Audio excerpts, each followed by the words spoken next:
I'm in Max. You are listening to Happy Jack's RPG Podcast. I'm in Max. Pursuing the RPG hobby with reckless abandon.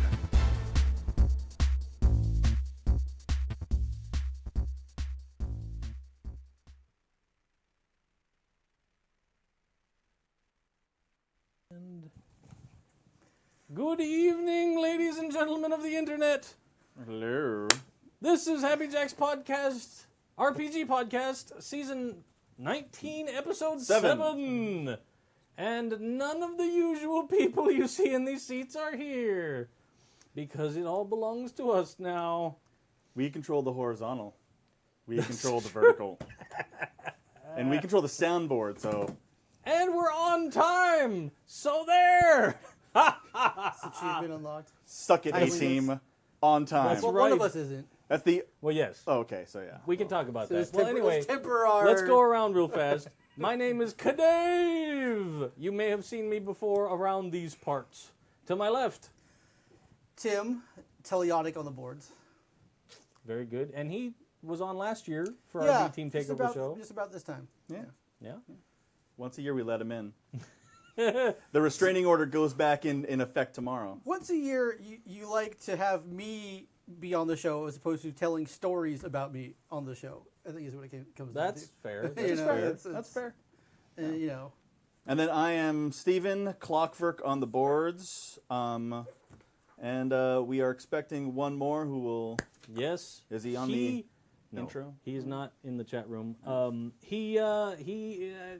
He who shall not be named, whose hatred extends to many things, shall be here a very short time from now. If he doesn't show up, we're going to pretend that he doesn't exist? Is Yes, this the plan? yes. Okay. Yeah. I like that. We should Yeah. have gotten You know, Charlie. he's doesn't- actually behind my hat on the back side. Oh. That's, Right.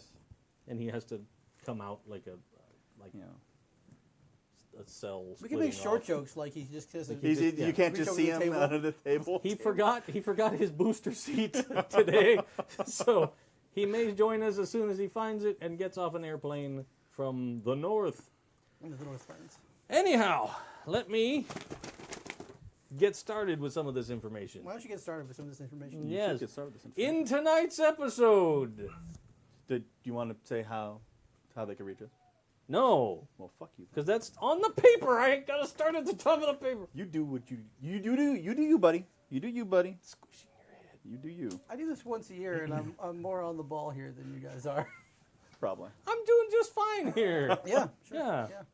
Yeah. In this episode, Rav writes in about the power of the callback. Matt in Canuckistan, which I like very much, sends us an interesting game start scenario. There's no. New listener Jason asks about GM burnout. Josh from Orlando says that there is no defense for D&D. I agree. That's why I like it. And then DM Frankie P, which sounds like an amazing Rapper. Middling DJ, rapper.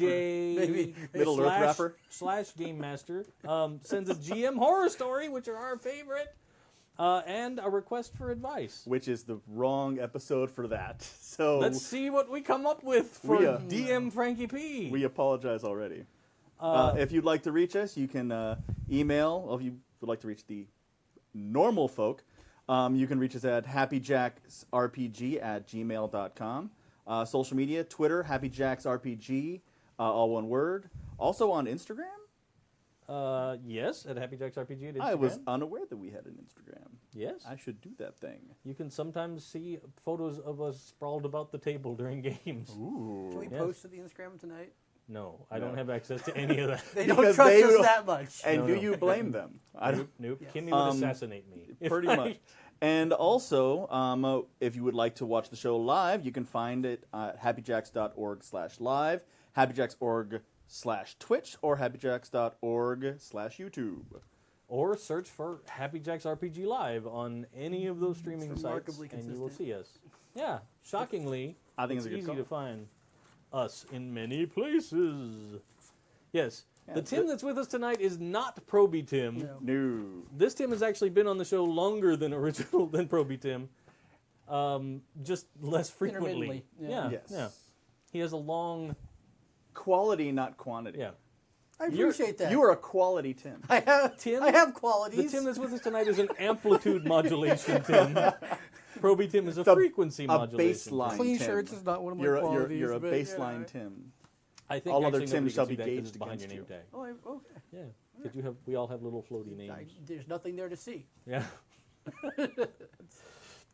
So now Pointing at you. we shall take a moment and talk about what we played this week, or if anything crazy happened. Especially if you happen to learn anything useful. Yeah, I actually didn't play any tabletop games this week. That's I okay. did play some video games this week, which had some relevant lessons for me. I see. What did Which you play? were that sometimes you spend a lot of time like learning a system or learning some powers, and you think you're really on top of it, and then it comes down to crunch time, game time. You're going to show off for your friends, and you just Performance anxiety. fail miserably. Like none of your plans come to fruition. Everything goes off the rails. This is just part of life. Fits in RPGs too. Yeah. Wait, what did I learn from that? I didn't learn anything from that. Because you're gonna do it again, right? Of course I am. Of course I am. Yeah. Yeah. It's kind of like when you make a recommendation to a friend to go to a restaurant. Oh yeah. Like, oh, you should really check out this restaurant. Right. It's amazing. And then they go and it's shit. Absolutely. Yeah. And you always feel worried about it. Like, Well, because it's like maybe is this time? Are they gonna Yeah, be good this yeah. time? I don't know. and then it also makes you question everything. Like maybe I have bad taste. Maybe Right. maybe I am a wrong person. Maybe I'm not as good as I thought I was. Right. Yeah. True. All of that. Yep. All of that true. I see. I'm glad you're in agreement on that part. Quality Tim. Didn't say what kind of quality. I actually had two games that I'm running. Nice. I'm running both in Savage Worlds. One is Pirates of the Spanish Main setting, and the other is a sci-fi setting that's more anime, kind of like Outlaw Star.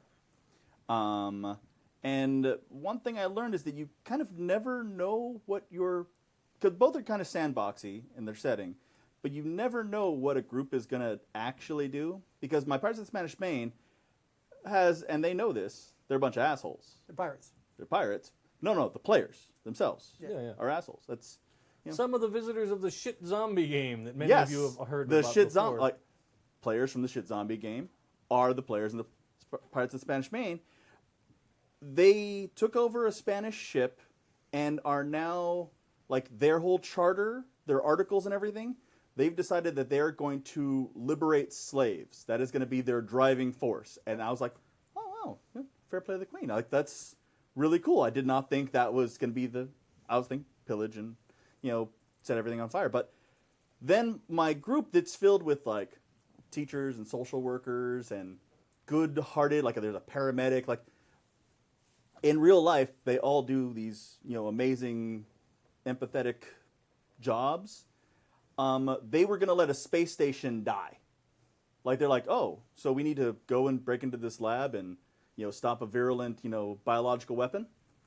Can't we just kidnap our favorite noodle like house restaurateur and beat feet? Like, can't we just do that? Yes. Like, and because I didn't want to rip up my entire encounter, I was like, well, you do remember your ship's being worked on right now. You have no light speed, you have no hyperdrive. I'm like, oh well. Joy kill. I guess we'll go ahead and save the space station then. Why are you such a buzzkill? Seriously. Oh, that me and my railroads. That's what I do. You're the one that talked these noodles up. They're just following what you put into the game originally. Hey, as the space station goes, so goes Wong's famous noodle. They have an emotional attachment to noodles, Yeah. but not to this anonymous space station. Well, that's where the space station houses the noodle house. Yeah, but now they're thinking about franchising.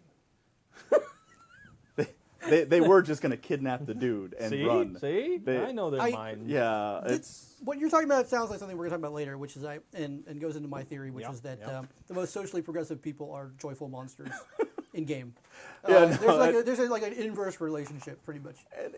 maybe they just need to blow off steam or something like that. But yeah, I was really surprised that the anime cat was like, was there any money in this? Because there is an actual anime cat, like it's a talking cat. I was in this game. Yes, it was a game, and I think we talked about it before. And about three sessions in, I was like, we're an evil party, right? Is that... I didn't know that coming in. I know I didn't read the wiki, but hey, are we the bad guys? Are we an evil party? We have these uniforms, and there's all these skulls everywhere. Yeah, Are we evil? So I'm not surprised to hear that after my moderating influence exited, that things continue in that trajectory. Because Tim, you tend to be the paladin of the group, even when you're playing something else. You're right. I have a tendency. Towards that. You can't help that, you know. And yes. I know that the listeners don't care anything, but just so you know, one of the people who you thought was super evil was working for the Freedom Fighters the entire time in their character background. I don't even know what you're talking about. Altunias. Yeah, I don't believe it. It's in her background. It's all a lie. It's in the background. Her background is full of lies. She's like a lie thief to the and a GM liar. in your backstory. That's an amazing idea. She dissimulates constantly. I love it. Actually, that's a great idea. That is hey, well, there you go. Because he'll be constantly. There's something you learned today, kids. Yeah. Yeah, lie to your GM. Give them a false backstory so that. Actually, the darkness attacks you back. I think I want back in the game. We're full up. I got 6 right now. Now that I know you're so gullible. Yeah. Fool him. Yeah. Now. Oh, sorry. Oh no, I was just gonna say 6 people is plenty for a game. Oh yeah. Anything more than that, I'm like, nope. Nope. Yeah. No, there's no reason to do that. Yeah. And then this week, since the last little bit, I played the Masks game, not this week Monday, but the week before Monday. When is that actual play going to come out? Is that already out? Or is there a delay? There's a delay when the audio feed gets posted, but the videos are up almost immediately. Oh, nice. Yeah. Stu has his method for posting the podcast stuff, and I don't know what it is because there's like a hieroglyphic calendar on the door over there, and I don't know how to... No, I got nothing. But that game, as always, is super fun. I'm actually having a really good time with that because it's the first time I've gotten to play Apocalypse World more than just a one-shot. So it's kind of interesting to see how the characters actually progress as we actually fail and get experience. Nice. So I've been having a blast with that. And I'm loving the corporate hero thing that I went with. It's so much fun. Like... The idea of, well, yeah, of course, in a world with superheroes, they're going to get corporate sponsors, and some superheroes are going to figure out how to cash in on that earlier than others. But it's Mystery Men. Yeah. A little bit, but I didn't go quite as far as Mystery Men. It's more like... You don't have the logos? No, it's more like that was definitely inspiration for the idea, for sure, but it's more like all of the big mascots you've seen for products. So, like... You're Colonel Sanders with a cape. Well... I like the superhero, the Colonel, the King, the Clown, like just those are their superheroes, but they've decided to have a major corporation pick them as their mascot. See, the underlying idea seems dangerous, though, just because you can follow a money trail back to the individuals being sponsored. Is You're that right. not? Yeah, and that's actually something I've never seen considered in this kind of scenario. I suppose that's true. I mean, it's kind of the... Thanks for telling the GM that idea, ass-face. But what are the odds that the GM is listening? Yeah. Nope, he never listens to the show. This is my job, to bring new ideas to this podcast. You're right, I guess. You're right. Well, No. it's fundamentally, it's like the absolutely Banksy true. problem. Like somebody knows who Banksy is because he started to have his own shows, right? Yeah. Like yeah. the circle of people that know his identity, it widens, and it's going to make him more of a target. For sure. Yeah. Yeah, I completely agree. Why and that's going to be a kill thing. Colonel Sanders, man. Maybe it's like an escrow account. Right, but like that kind of a deal. Well, somebody somewhere somebody knows, but they're not necessarily a secret identity even. Okay. Like, Right. they're always their superhero self. Okay. It's not like they're going home to suburbia and living with their family. I mean, I guess if you're that super, you don't really care if somebody has access. What was it? There was an episode. There was an episode of Community where W2s. Subway had a corporate, entity, and they were a student there, and a guy basically had to sign away his name and identity. And it's like, I am just Subway. How are you? Yeah. I have to be generically very kind and empathetic towards everybody because I am Subway. I don't remember that, Contractually bound. but I probably watched it while I was half asleep. Well, I think it came out right around Twins Year 1. Oh yeah, no. So you don't remember life. that entire year. It's a blur. Then this last Saturday we had our big International Tabletop Day How'd that go? thing where we did 2 back-to-back games streamed. I was only in one of the games. The first game that was that weekend was Masks, that Jason, the Mohawked Maniac, he ran for a bunch of folks, including some new people, which is awesome. It's super fun to have new folks around. And then Dave 77 of the Spirit of 77 RPG ran a scenario that they've just now released called Wrath of the Khans, where it's a little bit Galaxy Quest, because we're all the cast of a 60s sci-fi show which with is a big still, following. The second best Star Trek movie. I would venture Wait, it's the close. second best Star Trek movie, period? Yeah. Or second? Wrath of Khan, Galaxy Quest. Undiscovered Country Undiscovered is Country a is up seriously there, great yeah, movie. I mean, yeah. Based on like your mood. If you're in the mood for Galaxy Quest. Undiscovered Undiscovered Country for is sure. solid. Yeah. Oh yeah, no. I'm not You- disparaging it, You backpedal a little bit here, but I'm saying Galaxy Quest is fantastic. Yes. The only one that is hands down better is Wrath of Khan. Continue. I'm sorry. But it was fun. We had a really good time with that game. It's still available on the Twitch stream and YouTube, and then you'll see the podcast of it appear at some point if it hasn't already. No, wait. I'm not even sure it's the best comedy Star Trek because Star Trek 4 is hilarious. Star Trek 4 is this hilarious. I know It's this hilarious. I know I'm pulling this conversation back, but it is particularly hilarious I'll fight you, Tim. when It's you've been cool. up for 30 hours straight. I will say, but it's good. It's good at any time. Where do you store the nuclear weapons? Where is nuclear vessels? Nuclear vessels. You know, a little trivia about that Sorry. scene. Yes. Totally filmed by the cinematographer for Candid Camera Okay. from a van across the street. Police officer, actual San Francisco cop, didn't know he was in a scene until after. Wonderful. That is wonderful. scene. That is amazing. Yeah. But come on. It's like, do I have a last name? You have a last name, guy. Do I? Do I? Come on. Yeah. Anyway, All right. off top. All right. Fine. No, you won't. Yeah. No. I won't. Then love you, Tim. I'll be beat up on your pictures. we had a really good time. I was super proud of my character that I played because I played the doctor, the analog to DeForest Kelly's Oh yeah. Dr. McCoy.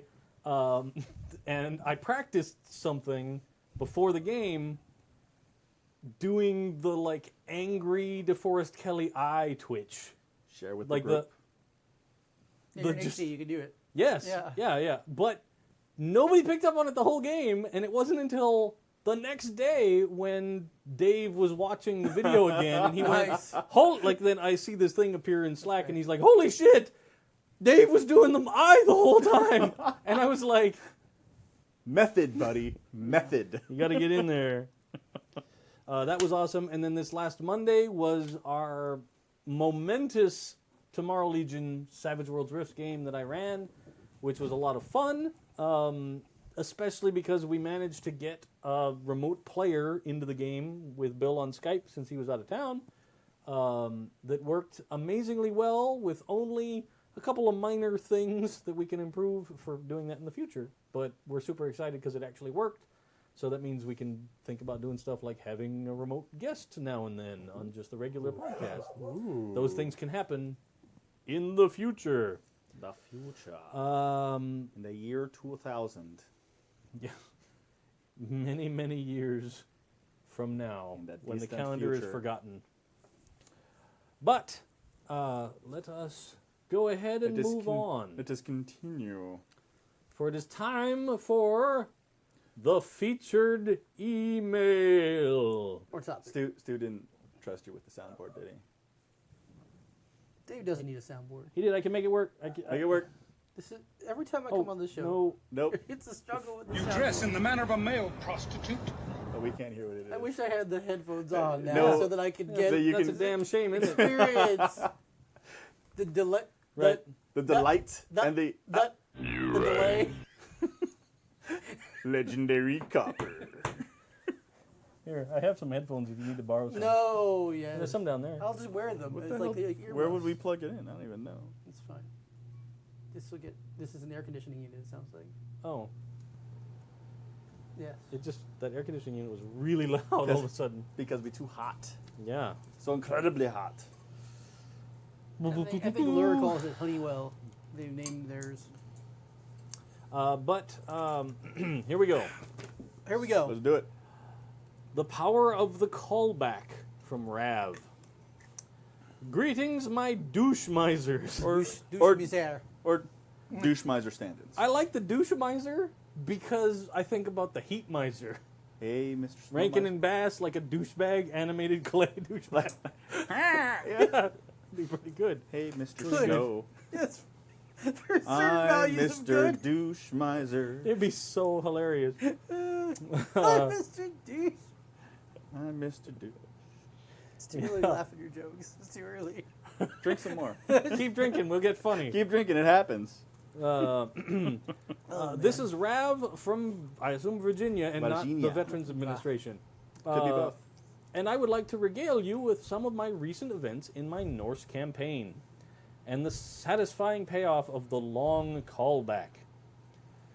As I've mentioned in previous emails, I've been running a lot of the Norse campaign with the same core group of players since 2008, Very nice. roughly monthly, which, holy It's shit, man, impossible. He's a that's liar. a decade of gaming once a month with the same people. That's pretty good. Maybe he lives on a space station. Right, they can't leave. I mean, there's really few options. It's like, what are we going to do? Play the game. You have no choice. But yeah, congratulations. A lot can happen in 9 years Yeah. of play, he says, and you're right. A lot can. Like people moving away, but apparently you're lucky enough that didn't happen. Well, he says course. That means the drummer's changed. What I do don't I know have what- on my face No, you were besides doing my face? You were doing the microphone Oh, breathing. I was. Oh, Yeah. I'm sorry. It's okay. Let me lean forward. It's especially I'll perilous look with better the on the paper on camera the anyway, table. you know. 'Cause then you okay. look- Paper on the table because you look down at the Yes, paper. I can see this. Yeah. My But here we are. apologies. It's all right. Human. A human We'll fix ranger it in gets post. cursed into being a humanoid tree because she abused the magical nature of a fairy ring. Abused. A Jarl finds his wife remarried to his best friend because he lost 2 years of time having left Midgard via disappearing island controlled by an angry Huldra, completely missing out on the birth of his own son. A druid that has embraced a wolf god and has become her personal emissary. Good work if you can get it. Amen. I'll be a emissary of a wolf god. Just call me up. I'm free. I've had other players come and go too. A bear berserker who could see into the spirit world. An enforcer of hell, the goddess's agent on Midgard. A red-headed lumberjack with a personal vendetta against trees. Oh, they must really enjoy the ranger. Yeah, let's hope they meet often. A fierce warrior from Valhalla who fought for Odin during Ragnarok and found herself in a new world where Ragnarok hadn't actually happened yet. Each of these players played for a few sessions, some only one, but they still had an impact on the world that my players inhabit. Recently, the players have returned to their homeland after an extended trip to Alfheim, the home of the elves.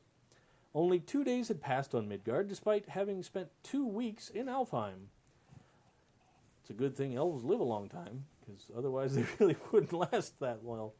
A mysterious castle beyond the early Iron Age of the current Norse suddenly appeared in the mountains above the Jarl's villages of Hawksness and Barrogier? Barrogier? Borosier. Yeah, I'm not sure. I don't know what the G sounds like in Norse. I don't know. It's like the gibbering gamer. The gibbering jamer. Yeah. Gibbering Jamer. Yes. Gibbering jaber. Yeah, yeah. Here is where the callbacks begin. Callback number 1. They traveled to a nearby village of Voss, the real-world location of Vossvangen, Norway, to speak with Fergus, the Jarl of Voss. Fergus's daughter was a player character that for 1 or 2 sessions back in 2011 was the red-headed lumberjack that hated trees. She is tied up to a wall in an insulated back room of her father's long house, screaming and thrashing while wearing the helm of an enforcer of hell. The Jarl and his men have all tried and failed to remove the helm from her head. You're going to have a bad time. Callback number 2. The helm This that's is long, yeah. Yeah, I'll jump in on this one. The helm of Merida is wearing belonged to the mother of another player character who was going to be an enforcer herself. The players, having met that mother and left with her helm, figured it would be too powerful and too dangerous to be left in mortal hands, so it was buried under a tree in the field surrounding Voss. Merida found it after chopping down the unnatural monstrosity that is a tree. She hates trees. The players helped out Merida accidentally summon Hell again, and she becomes another one of Hell's enforcers on Midgard, and is tasked with helping the players.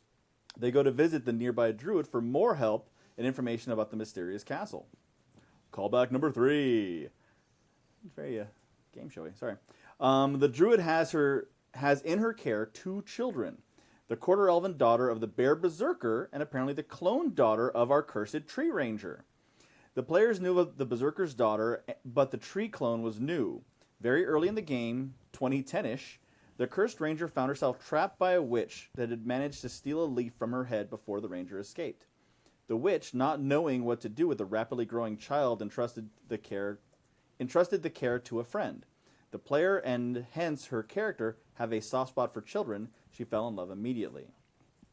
All these things I could have left out of the game. They had no real impact on the main plot of the characters or following, but each callback gave the players an "oh shit" moment and will likely stick with the players for the duration of the game. It enhanced their buy-in and immersion as the history of the game ties in so completely with their characters. All actions have consequences, no matter how small. They're no less significant to the player. Thanks for the show, guys. Keep up the good work. P.S. I would love to watch you guys live, but I would be bored to tears, especially during this episode. I routinely listen to my podcast at 1.5 speed. You get used to it very quickly, but that also means that listening to it at normal speed draws everything out. It's not you, it's me. PPS, drink something good for me. Yay. No, I am all for doing callbacks and mining people's backgrounds and things that they do in a game. Just dialing that back into the game, because if that you can't come up with anything new. Yeah, exactly. No, because if PCs can do the work for me as a GM, Yeah, hells yeah. it's true. You don't even have to write anything in advance. Oh, no. That's No. why Traveler character creation is the best system. Because all kinds of wealth of information for you are provided. After 9 years, you'd have so much material that really. Yeah, and that's the thing. Oh, yeah. Yeah, and eventually they're gonna have NPCs and things that happen that are gonna keep on going. But one thing All I that can say is way to blow all 3 callbacks in one game. Because what are you gonna do now? that could have been 4 months worth of information. Yeah, for sure. For sure. For sure. Yeah. And since you're living on that space station trapped, you really want to stretch. You want to stretch out those callbacks. You may want to shrink the podcast, but you should stretch out the gaming sessions. I have to say, I cannot imagine a future like manned mission to Mars where they don't take an RPG with them. Yeah. Like, Yeah. I mean, because you can. You're take an it astronaut. You're going to be a digitally. nerd. Right. Yeah. I mean, at some level, there's a great percentage of crossover between That Venn diagram science is a geeks circle. and tabletop players. I can see some kind of Kim Stanley Robinson scenario where actually the GM is like somebody trained by the agency involved. Oh yeah, Specifically because, it's a psychological release valve. yeah. Yeah. If you didn't actually have that scenario, you didn't have a very good GM, you wouldn't want that happen on your long space trip. Because Right, yeah. people have a tendency to Yeah. cross Get that super emotional pissed boundary. and, yeah. it would create problems and dissension. But if it was used, I think effectively, I think you're right. Yeah. Yeah. So there you go, future space travelers. Well, we're supposed to. Hey. Be If you're playing, we're supposed to be going to Mars. if you're in a role-playing game right now, Hey. you're being manipulated If you by the political officer. no, hey, quiet you. If you happen to work for SpaceX, I'm available. I'm happy to run games for any future astronauts via space Skype, whatever future technology you people already have that I don't know about. I'm ready. Here's my advice: Yeah. lie to the GM. In your backstory. Yeah. Okay. Mm-hmm. Right. I have all manner of training. No, we're good. No, I could You're be an perfect astronaut. for the space travel. You're perfect for it. Thank you very much, Rav. No, I mean, yeah, I have you in your, because when you're running your games, did you do any do any mining for? Well, actually, no, your players will probably listen to this. My players don't. So, No, I mean, ask your question, and I'll Well- answer as best I can without... do you mine your players' backstory for future plot hooks and for, because these were kind Yes. of background stuff. Yes. But there was a lot of you Hey, know, yeah, we'll bring that we're gonna little storyline back. We're gonna bring Yeah. that back. Well, Yeah. that was the whole point of your players giving you backstories, or you were basically Sure. trying to bribe them with XP in order to do it. Was that you can create more depth out of those things. Oh yeah. No, and Really, for all narratives, I don't think just RPGs, but that kind of nested structure, Sure. like Yeah, oh, yeah. or Chekhov's gun, if that's what we're talking Behold the hatred! about. Hey, what's up? someone found a booster seat. I hate you. The man, the myth, the legend. Wait, which of us is that? Okay. Everything. Just Hey, deep breaths. Hey, deep you ran. breaths. He ran Are so you- far away. 500 miles. No, I couldn't get away. I know he was the going. seagulls. I know he was. Yeah, I just get switched the to mic on. Just Proclaimers. get the Thank mic you on. very My much. friend Robert loves You're certain fine. things. One of those things is the 80s. One of the few kinda things he does obvious, love. actually. One of the few things he does love. That's No, he true. loves lots of things. No, like No, the 80s. Star the Wars. 80s. Loves Star Wars. He loves tasting people's nipples. Mostly mine, I guess. No, Dave's more than yours. Okay. It's good to which is know. why I'm not sitting next to him. I knew you put him next to me for a reason. That was all Stu. Thank you No, very no, no. much. This side is way too pitchy now. Like between his high pitched voice and mine, it's no good. I totally forgot my headphones. You know, we That's- don't record in stereo, right? No, I know, but I don't want the thing See, hitting the he was smart. He whatchamacallit. brought his headphones. He's Only 'cause experienced. He can hear Only the 'cause actual soundboard. I was listening to the podcast on the Wait, drive what are over. you listening to with? What are you hooked in with? There's right in There- front there's- of you. there's a- headphone jack. Yeah, I there's a offered jack. you headphones. Yes, and you but said you did. no. But I said, but where do we All right. look it in? And we looked about. As And- there was no Wait, solution. wait. there was no solution. I don't want headphones. Can you tell this is the B team? I don't want to derail things. Oh, but you do, sir. Well, not this time. Well, Every anyway, time. I heard too you guys late. talking about It's too the late. callbacks. What was your point, Thank Stephen? you once again, Rav. well, the callbacks are done. We're Callbacks yes, are thanks, done. We're thanks moving for writing on. in, This is Rav. what we Thank you very much, Rav. Callbacks are And we done. totally agree. You know what? We'll come back to the subject at the end. Yeah, yeah, it'll be a callback. That's See what I you know- did there. Okay. I brought an extra pair of Thank you. earbuds Very much, Dave. right under the Dave. tabletop thing. There's a little while that's headphone going, jack. Starting as a prisoner, Matt from Canuckistan. Oh, wait. Whoa! We have now I entered feel like that's a euphemism. the mail- mailbag. Yes. It's spelled wrong on this one. No. Yeah, I did. Canuckistan? Legendary I did it. copper. Oh no, I didn't do that. Oh, where is it? Somebody's running out of toner. Yeah. Invertebrate! I actually heard that somewhere. I don't know. Here. Serpent's blood. Serpent's blood. Serpent's blood. So the mailbag, starting Hey, as a prisoner. What? You did callback too. You did the yeah. Move it on. Here, you just made it. Yeah. You all just right. made it. Jump in. Read. This one's Wait, short, though. who are you? Hi, my name's Rob. Hi, Rob. What's up, Rob?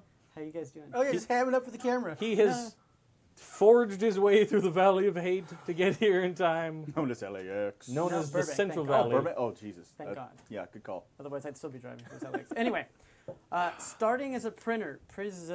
Starting as a By the way- prisoner. Is that a toner? Yeah, it's over on his paper. Yes. Nice. Starting as a prisoner from Matt from Canuckistan, which is like south and a little bit west of Quebec. It's the oil-rich part of Canada. Oh, wait, Dave. What? The only accent you have, or That's do you true. want me to do it? I can do it if you want. But I can go full, but it's up to you, you do it. Do it. All right, because my Canadian sometimes All turns discussion Mexican. after it. Well, yeah, you slip into that easy. I know. I get it's it. habit. Just remember, there's no Canadians that are named Little Puppet. Oh, little puppet. How do you know? Jack, happy at all? Eh? Eh? I just wanted to relay a really great game intro that a friend of mine used. Little Puppet. We started as prisoners, eh? We were chained, and each You know what? Go for it. Just do it. Just do it. Just do it. Go on, Snowball. Go La Puente. Go La Puente accent. What's up, eh? That's right, Casper. and each already had a noose around our neck. Now I've gone full Mexican. Then he says, "So tell me why you were accused of witchcraft." We provided all our answers. I can remember. I can remember a couple of I had them. some 40s, you know. I said, I slept with the wrong noble's daughter, eh? Someone said fine. they were an outlander, like from the valley. And the locals hated his people. One of us said, because I'm a witch. That's witch, not otherwise. I'm making all this up, dude. Sorry, Matt. I'm fucking up your email like crazy. Then we were granted last-minute pardons by the cardinal, and we were informed that we owe him our life, for life, por vida. We had a problem, he had a problem, that only a group of undesirables like us can help him with. I know this plotline. So then you turned into a giant Aztec fire god, right? Dude, I loved that character. I legitimately loved that character.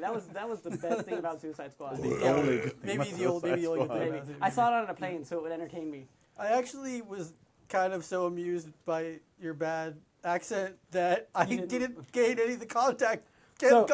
So let me translate really quickly. All right. So Matt from Canuckistan, Yes. which is He just wanted to relay a really great game started as intro prisoners. that a friend Yeah. of his used. Yeah. Oh, okay, great. it's okay. it's They started as prisoners, you see, and they were That's a good synopsis. Why did you say that?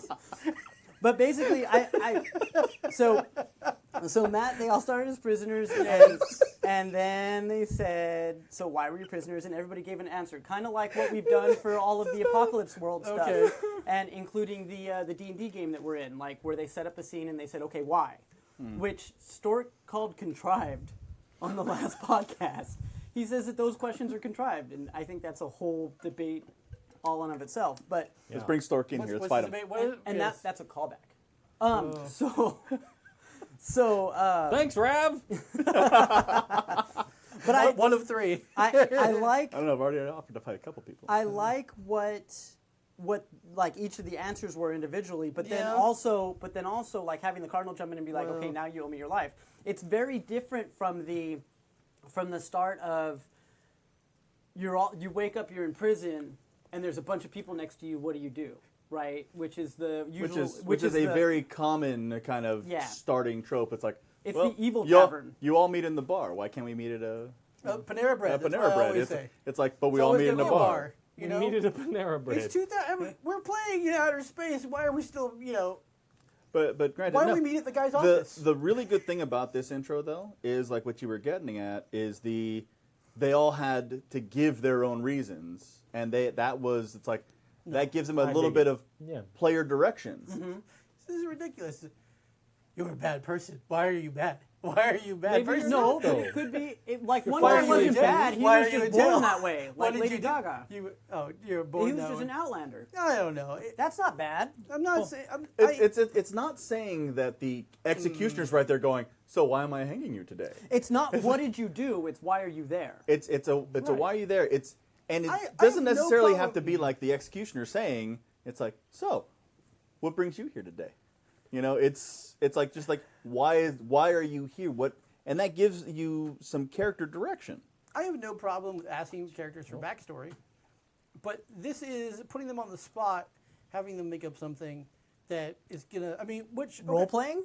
Is that what you're getting at? But this is like this is cheap. This is cheap GMing. I don't This have, is like I don't have this is- cards. Winner to the king. Oh my God! He just Wow. called the entire idea of the Apocalypse Engine cheap.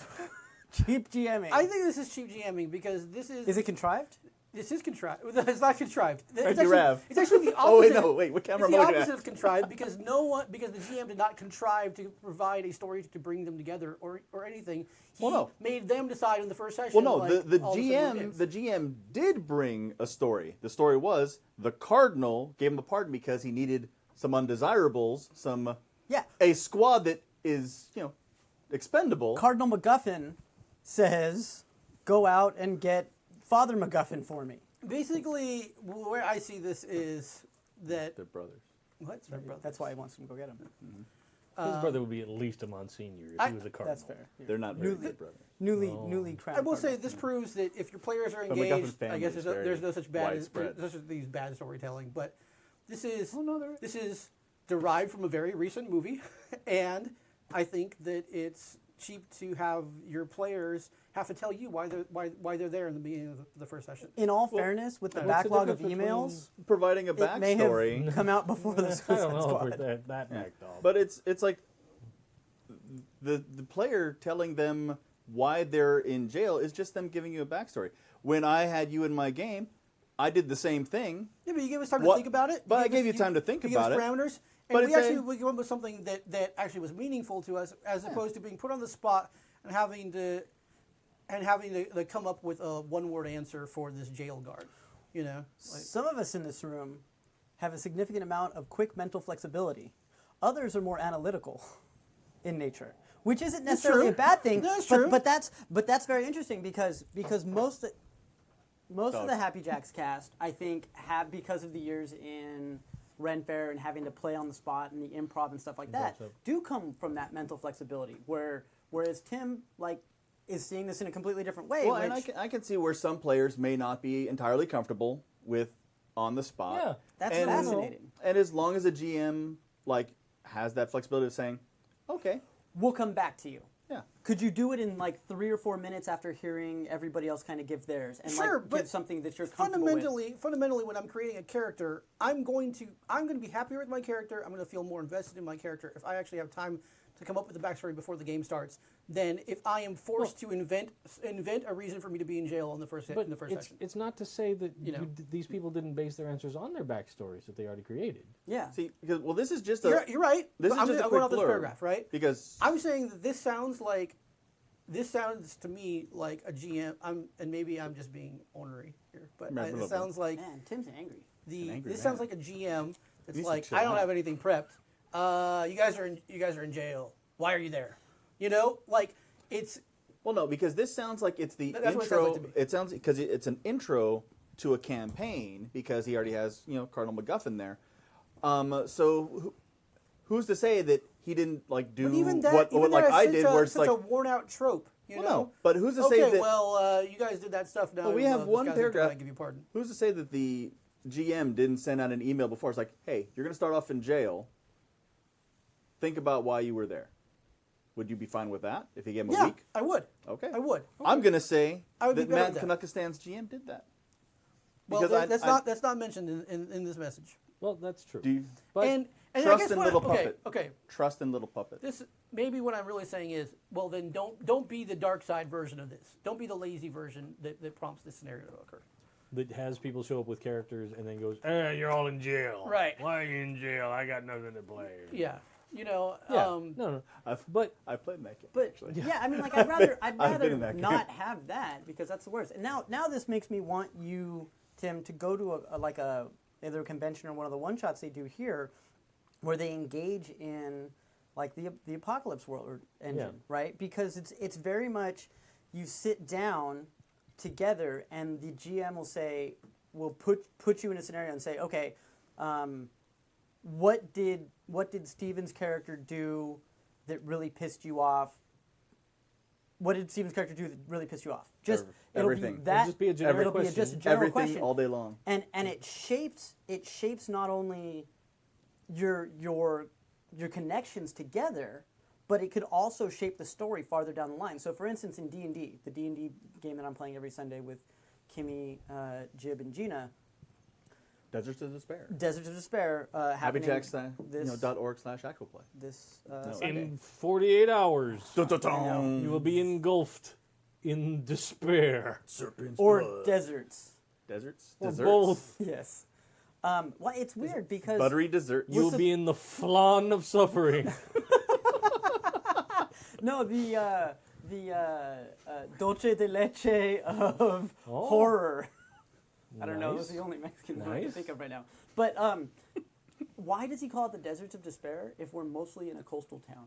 I haven't figured that one out yet, and there's only 2 sessions left. But anyway, so what he did, Tim, is, It really is we about set the up fun. our characters, right? Did you have a creme brulee? I came over to the first session or session 0, Yeah. depending on who's numbering it, and so I said, okay, I know I wanted to be a Dragonborn Paladin. I have an idea that like I did wrong in the past, and now I'm trying to fix it. Right? That was the idea I had for my character. But we sat down, and they're like, all right, Rob, like who there's a set of questions like who do you have undying loyalty to in this group? And I was like, oh, Jib's character, and I have to figure out why though.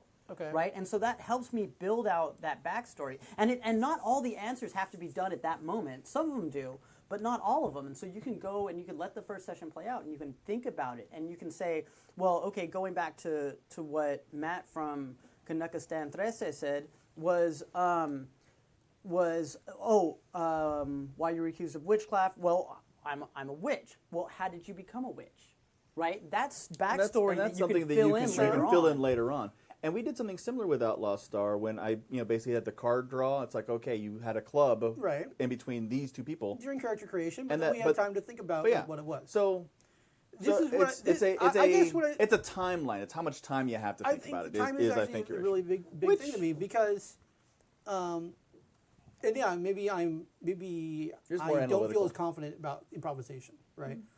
But what it comes down to also for me is that it was the Umberto Eco quote.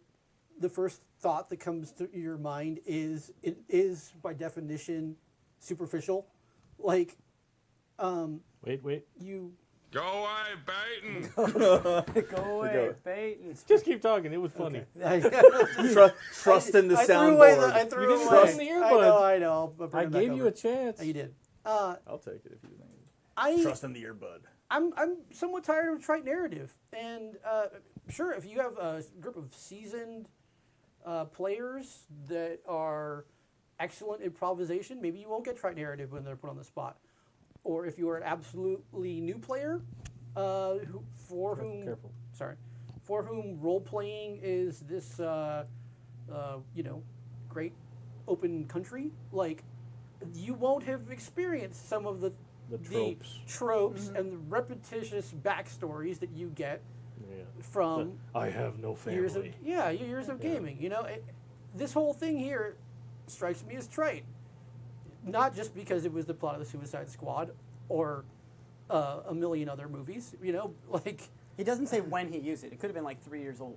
Well, it would still be the plot of the Western Magnificent Seven. Yeah. right? No, He did. No, it's not. No, not Magnificent Sorry, Seven. They no, went out and no, found no, their sorry. seven. I'm sorry, not the Seven. Western. The Dirty Dozen. It's still the plot of the Dirty Yes, Dozen. Right. yeah, okay. Right? There's only seven. There's only seven. If you actual want to stories. use Actual stories well, that are, yeah, I you know, know, okay. so. Thanks, It- Winston Smith over here.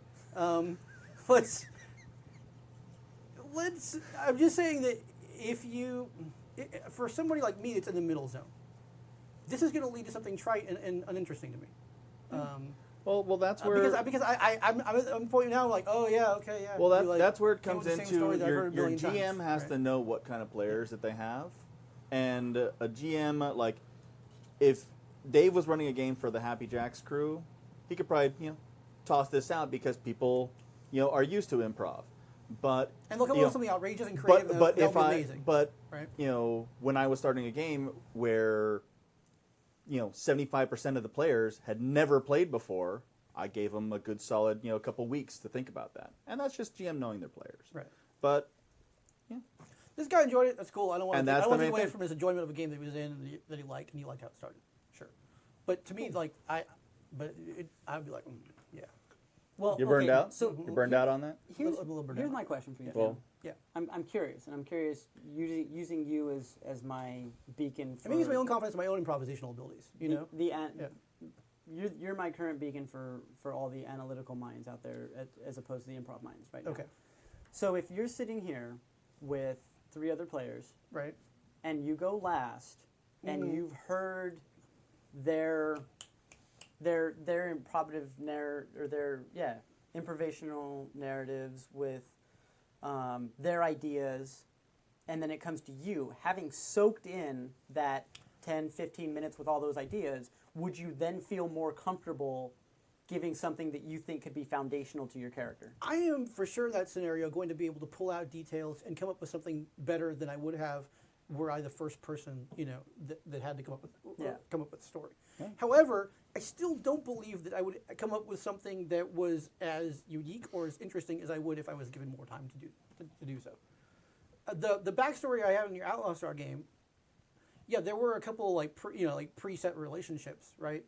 But I fundamentally think it was one of the most interesting bits of world building I've ever actually done as a role player, because it allowed me the time not just to create that character or that character's motivation, but basically to create a planet that character came from and a society. Well, for and that planet. and that all goes of that towards... fed into our narratives later. Oh yeah, and that is... That is something I definitely could. I know that I personally would not be able to put on the spot like this. That's why, Now, there is the middle ground. Yeah. You make a character, you come up with your backstory, you have your idea about what you want to do, but you have all of that, and then you get to the first game session, and then the GM asks you a few questions that sort of set up some relationship stuff, maybe they set up some world stuff. Like, maybe you've made your character, you're all ready to go, you've got some backstory, you've even given it to the GM, great, but the GM at the table in front of all the other players, so you have this collaborative effort, says to you, all right, what does your mom do for work? Your mom. Maybe Yeah. that's not in your character's No. story, Right. but you have some idea of who this person is. Yes. So you can. So then you kind of come up with something like that. Right. That's okay with you. Yeah. I think Okay. that's a great. I think that's great. Cool. So you're not hating on the Apocalypse engine. I haven't games. played in the Apocalypse engine, so But- just, I'm sure I wouldn't just innately hate this engine. But I think you'd actually dig it. I don't know. You're full of hate. You are. You're a very angry man. Rage. Just so Are you much talking rage. to me or to the guy next Well, to me? he wasn't here for a while, so Okay. you absorbed I the spirit take it of on this hate. role. I take it on this role. And I'm okay. Spirit of Hate, by the Okay way, with was a that. new product from Monkey Fun Studios. Oh, Yeah. I was going to say, are they playing second stage at Coachella? Yeah, they all Spirit of Hate. Yeah, they all. A long time ago, I ran into a definition of short stories versus novels, right? And it was basically that in novels, 6 pages. characters. Well, it's not actually talking about length. What it is it's about. In novels, you have characters who have a defined interior life, a story, a background, and that are then put together, and the author sees what happens the when world these comes when they interact with each other. But fundamentally, the novel is motivated by that interiority, whereas a short story, because of the length restriction, by definition, but you have characters that are defined by their actions, not by their interiority. The actions define the character, like what they do becomes the shorthand for what the characters are, as opposed to the characters are defining what actions they end up taking. This is novel. This is short story. I like novels at this point. Maybe that's what I'm saying. But can it grow? Well, Yeah, well, yeah. You can expand the short story. I mean, maybe that's what a campaign that's- is, right? and that's- You're taking some stuff and you're expanding just- it. But That's just That's taste. where I'm coming Some from. people don't like salty licorice. all right. all right. GM Stephen, I burnout. like it. Stephen, were you a Thank you Jewish, very much, Matt and Canuckistan. Yeah, thank you. Was Canuckistan. that- Did I No, say? that's good. Was it? were you a Jewish dwarf? Tim, Oh, your fucking mic's the falling off huge like manatee. a whore. Why would you do this? Just don't drag it what's on the going floor on? when you pick it up. That Don't was do my that. fault. Was I? Were you a Jewish dwarf in a game with Bill? Yes. Okay, there you go. That's the chat room was asking. Okay. Yeah. No. I've. That's a large mic input, right? Yeah. We were. That was in Tyler's game, where I was the Jewish dwarf when Bill and I and Mouser Patrick ruined Tyler's Just get it done game. fast, just I like a don't- Band-Aid. Just like a Band-Aid. I don't know what the hell's going on over there. But Sweet yeah, Jesus. no, that's Loop down there. There's no way to do that quickly. no. Oh yeah, it's bringing the quality A game No, it happens with the B team. every Once a, I did one that was once really a year. bad. I felt bad. Once a year, guys. Once a Yeah, year. That's right. But yeah, no, I'm a big fan of the not every dwarf has to be Scottish. No, yeah, me too. I'm also a fan of not every dwarf has to be like No, gruff. it has to be gruff. Yeah. Happy, Happy. that was a great dwarf. I love that dwarf. I also like that. I was in don't know why I'm a just I was in saying. a game. I think it was at Jibs Mm-hmm. where I was like, West African dwarf or something like that. West where, You may where it's, well, no, may it's have to- you have you may have to the deep. unplug It's like the yes, we are earbuds, going like, to do just this. a It's little like, bit. you, Okay. instead of They're the the three it's like I'm gonna hit him with my ox. It's a little bit, just for something like a change. I like that. It was I'm intentional down just with the because you idea just of couldn't like pull a off the dwarf hyena wrangler. I didn't hear you too well. Say it again, Dave. Check. dwarf hyena wrangler. Is everybody hearing me okay? Yeah, okay. All right. I think so. Yeah, Anyway. okay, go ahead. Yeah. The well, dwarf like hyena the West wrangler. African. Yeah. Yeah, like the guys that have those hyenas with the muzzle that they walk through town to look badass. I can hear you in my headphones. Yeah, now. that's That's how what it works. headphones are for. This is not significant. Now only one person can't hear. Why problem make I can when hear you your no headphones. problem Your have headphones are you loud. don't want to Well, make? my hearing's not that as bad as I thought. All right, Yeah, cool. it is. I'm not Well, deaf. no, these are just super loud because they're stews. Oh, okay. All right. I'm not sure this has improved my experience. So, who wants to talk to new listener Boom. Jason? Thank you. Once I get again. to read this one. New listener Little Jason puppet. Because I from didn't talk- newish. I didn't talk long Host, enough Tim. on the Thank last you, one. Matt from Canuckistan. Matt, Grande. Canuckistan. Next time. Grande. Thank you, Grande. We got some Taco Bell here. Is that what you're Really? doing? Yeah. No. No, we don't. That's don't some have Taco Bell. Here, Some. knock yourself out, kid. It's about half of a gordita. GM Burnout, new listener Jason. Fine. Get to Go work. for Are we gonna be here all night? it. Seriously, do it. Go. GM Burnout. I'm a mighty wizard. We're an hour in New and listener we've read Jason. 1.5 emails. Hello, hello. Yeah. I'm new to listening to your podcast, but I'm a huge fan. We're horrible. Just really giant. So Huge. fat. Trucks Between this and the podcasts of Ken Heights and Robin Laws, I feel I'm pretty well taken care of. Couple things. Awesome. Thanks for listening. Esteemed company. That is, Yeah, I definitely don't belong in that company. you're right. Couple things. First, You don't belong in company. first an L5R story. Many, many years ago, I was in an L5R game. I came in as the only Scorpion. Shut up, guys. Do you want me to read this or not? Yes, read it, please. Very distrusted, despite everything he did to be friendly and helpful. Bayushi Sakuro was a student of Yojiro, the in-game character of the creator John Wick. It was a useful shorthand that my character was connected to someone seen as the only trustworthy Scorpion. In the game, we had been on a quest to craft a sword. Part of it took time to mystically create a Naga Pearl. We, humans are all... Why was that funny? Because it means you have to find a naga and shove some sand in there. That's true. And then wait. And then wait a long time. And then just bother And it. bother like and keep make on it pressure. chase you. And yeah, That's true. just keep on irritating it. This would explain why they went to sleep It's for like 5 it's trite. years. It's so trite. Why are you gonna make me tell that right now? Why can't I have? Oh wait, sorry. Continue.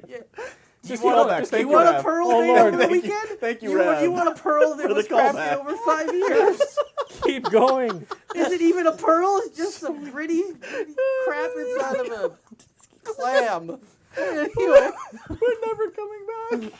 Help I think me. you just gave him a kidney stone. when we awoke, the Scorpion had Hillbilly with the blacked out assassinated tooth of chocolate. the Emperor and seized the throne. All was in chaos, and the party all turned on me as a scapegoat. It was Gen Con weekend. Dude. I bumped into John Wick and told him how much I loved the world, and he invited me to a drink and to tell him my current tale of woe. He listened and enjoyed seeing how we'd added things to his world, and then... ... And the most amazing thing ever, he gave me in-character advice. He said to me it was now on me to go save the Empire, because only I was strong enough to do it. I came back to the next session on fire to save the Empire, in character and out. I told the party this was an elaborate trap by the Scorpion to draw out Fu Ling and finally defeat him. I bullet pointed all the signs, all the history, all the prophecies, and they believed. We ended up saving the day, but my friends are always jealous of the impact the game designer personally had on the game. Why is that jealous? Like, that should be awesome. Well, no, if they weren't in that game. Oh, and then he tells the story later to That's other true. friends. Yeah, Or Damn. if they didn't meet John Wick. Right. that's true. This guy gets John Wick. We get fucking Dave 77. What kind of bullshit is that? He's a god among men. Did you know that? You shut your mouth. You that's right. I forgot. Why did you start? Oh, I fucking forgot about that. You guys are idiots. Okay, look. In the 90s, in Pomona, he was in a band called Gods Among Men. That's why it's a joke for two people. You and Dave. Yeah, basically, He yes. left. He's not Yeah. in the He's chat not room even in the anymore. chat room. Chat room. And I don't like either one of you. That's a lie. It's a dirty lie. That's right. I love He both does of like you. Dave. All right. Wow, you love him? I feel like going. I don't know now. Keep reading. You want me to Keep reading. Enough rambling. Hey, enough rambling, guys. On to my question. I live in an area where I've been lucky to find an awesome group. Hey. A group with multiple GMs who all run very good campaigns and long campaigns. I want to give back and run games for them and also get the burning words out of my brain. But I seem to quickly fall into GM fatigue. If we miss a session, unavoidable at our age, it derails my energy. Plus, I'm haunted by great campaigns I've run before. Have you run into that before where the amount of prep work begins dragging you down? I also feel I have what I refer to as the Whedon syndrome. Much like Joss Whedon, I'll be running with an idea, either prepping or actually running it. And another newer, shinier idea appears and derails me. Sounds like Stu, too. Yep. If it helps, I'm of Everybody. grognard age. Everyone has that. Yeah. Oh, nice. Began with the old red box in '82 with my crossbows and catapult set, and have generally gamed ever since. I'm a tad older than the rest of the group, and in some ways I have different experiences under my belt, either gaming phrases gone through, or Gen Con, or myriad of insane systems played once, you name it. Help. And is this where the obligatory drink goes? Yeah. If so, yes, do so. All right. If not, hopefully you did already. Thanks, Jason. Not on the forums yet. And why are you not on the forums? Yeah, get on the forums. But- HappyJacksRPG.org/forums. Yep. Yes? Yes. Yes. Well, he's too old for ADD medication. He played through it Well- once already. Look, I think it's an easy solution. Well, Tim, you look like you had something you were going to say. What does Umberto Eco say about this? Shine the light of Thomas Aquinas down upon the scene. St. Augustine doesn't talk about GM burnout? St. Augustine does talk about GM. Actually, he burnout. does. Funny enough. Since we're going in that direction. If you're going to bring it up. One, you say what you're going to say, and then I'll rebut it casually. I like it when you touch my rebut. So It's hot. I think the easy solution is run short, right? Run 12 sessions. Run Plan 6, and- 12. Yeah, yeah. but also you know, and you're like, oh, I don't want to do that because I have so many ideas. Well, guess what? If you've got a bunch of GMs doing longer campaigns, you can be the interlude to sort of reset everybody as the next GM sets A up. palate cleanser and a amuse-bouche. Yeah, which is what Yeah, Ginger's supposed more to like do. More than that, but yeah. He's a Ginger. What? Ginger's supposed to be the palate cleanser in More sushi. like a Yeah. good And sorbet. sushi. Yeah. I'm like, doesn't say anywhere. Little. Sorbet. Sorbet. That's One of the desserts of despair. That's right, it's a sorbet. Damn, I can't wait for the sorbet next week. Okay. You have to All right. stretch after the sorbet. No, I agree with what you're saying. I think that he should distill the idea down to what's most attractive about it. And if he's distracted by newer or shinier things, save it for the next one. I mean, you know, Not It's- everything needs to be a sandbox. Not everything needs to run for 9 Ever. years. right. Yeah. The other, I would also say, Thanks again, Rav. That's a callback. Why do I keep on pointing that way? The Because that's where Rav is. That's Rav. In that's our the hearts. past. In our hearts, That is the that's where past. Rav Yeah. Rav has a seat at the table. It's there. It's over there. what Where none of you can one see. of the things I see here, I think, is actually a little bit of perfectionism. I recognize this. It's you're haunted by great campaigns you've run before, and then you're afraid that your new one isn't up to that par, but you have this other idea. You're going to chase this idea instead of actually putting out some good work. You're trying to chase this perfect thing Because Avengers 2 is not as that good as actually Avengers 1. only exists in your nostalgic memory. That great Risk is campaign. still great.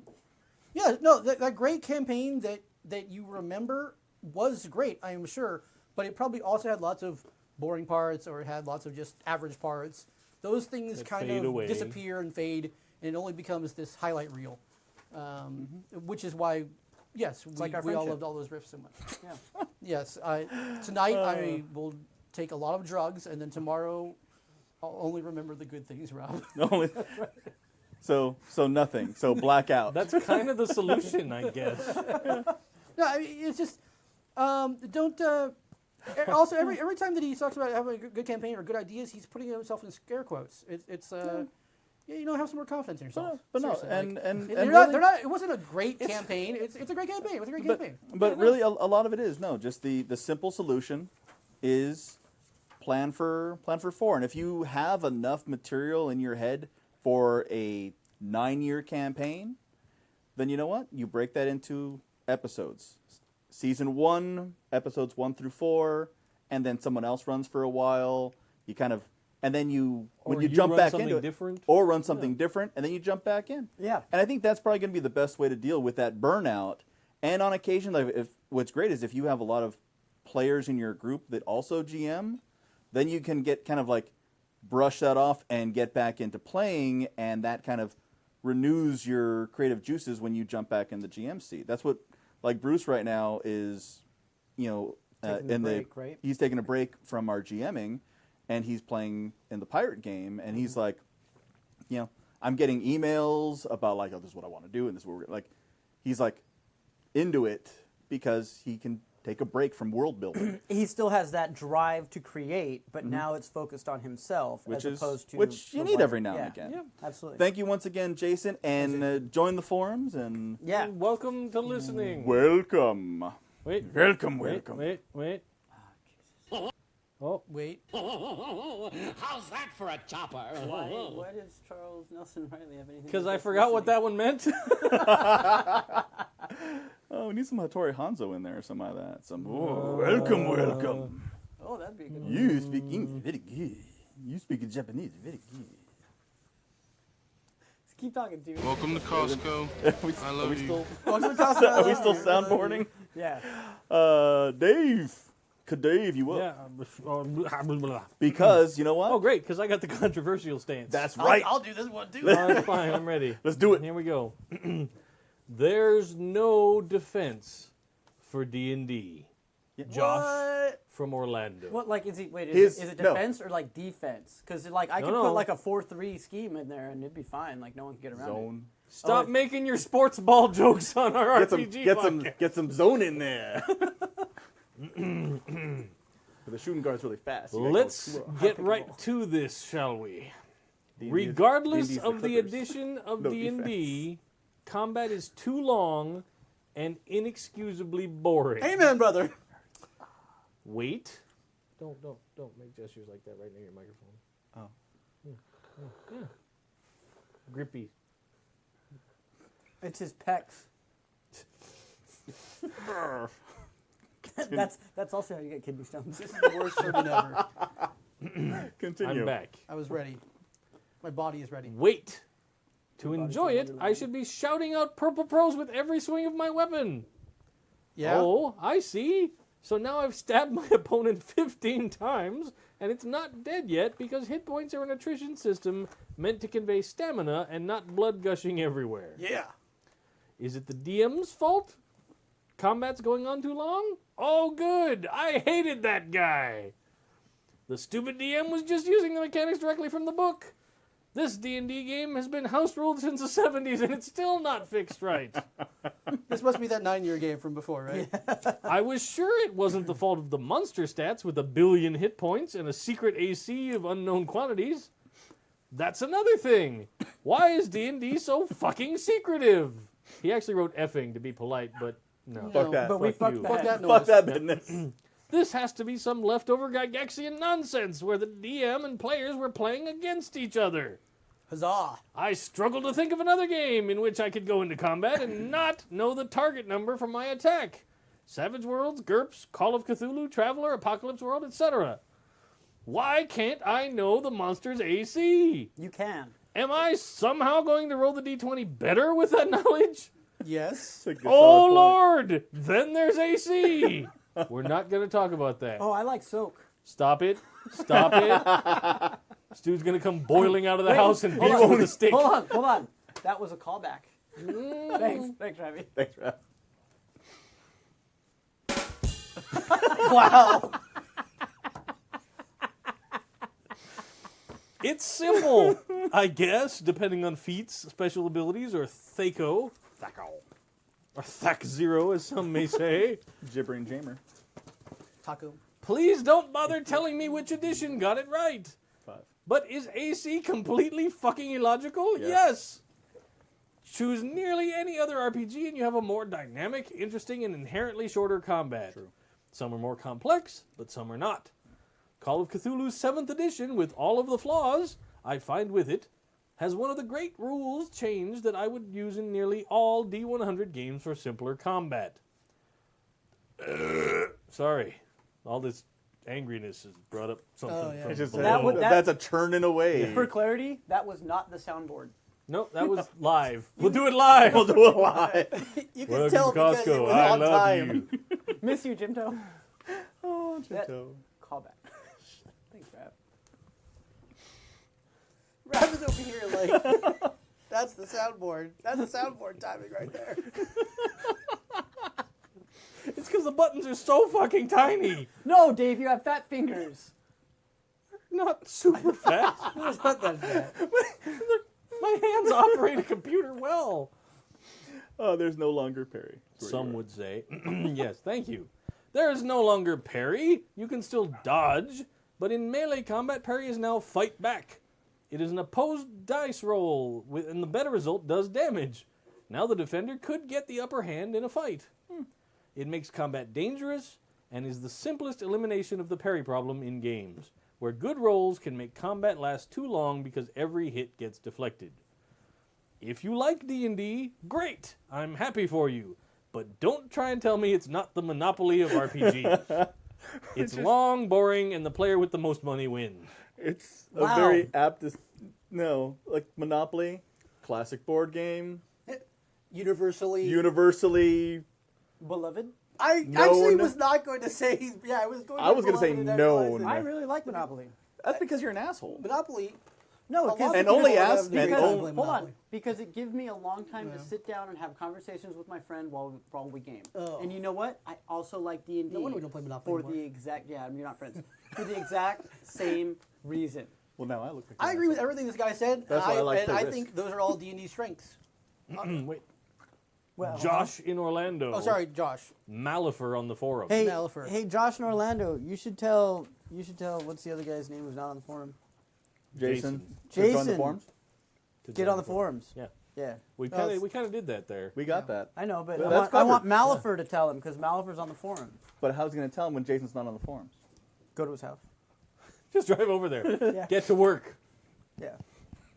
Join the forums. Landshark. I was actually reading a. If he cares, he'll find a way. I was actually reading an article about a Twitch streamer that had a fan from Singapore that flew halfway across the world and showed up at his house. Well, that's not Unannounced, That's not good. knocking on the door, wanting to stay the weekend, and because he was friends. Isn't this the It plot? happens Of, frequently. isn't this the first episode of? Black Hat. No, the Felicia Day WoW show. No, at least they were guildmates. They played a game together. Okay, well, all right. Yeah. Well, that isn't that the Everpop that's the.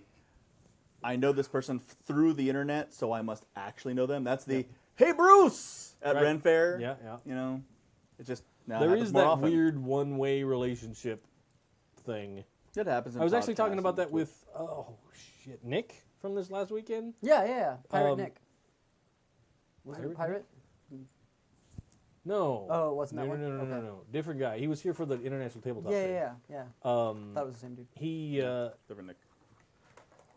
He works on Saving Throw show, Okay. but he listens and watches regularly. So like when he showed up at the house, he was like dealing with that feeling of like I know them, these people, but I don't. but they actually don't know me, so I don't want to be weird. That's why I So greet when I- everybody from the internet with a hug. When I saw Memento, Just be weird all the way through. Yeah. when I Keep saw, it weird. Memento. I saw Memento at the Sunset, like the Limelight and Sunset, and when I went to see it, Juliette Lewis, the actress, sat next to me. Popcorn And trick? She was putting something in her popcorn, but it was weird. Okay. What? Allegedly. Holy crap. Allegedly. Wait. Happy Jack's RPG says allegedly. But she put something in her popcorn, like Butter. salt, Salt. a powder Butter. of some kind. Salting the popcorn, as they say. Allegedly. This is a side issue. This goes down to So D&D. the familiarity thing. No, it's very weird. Okay.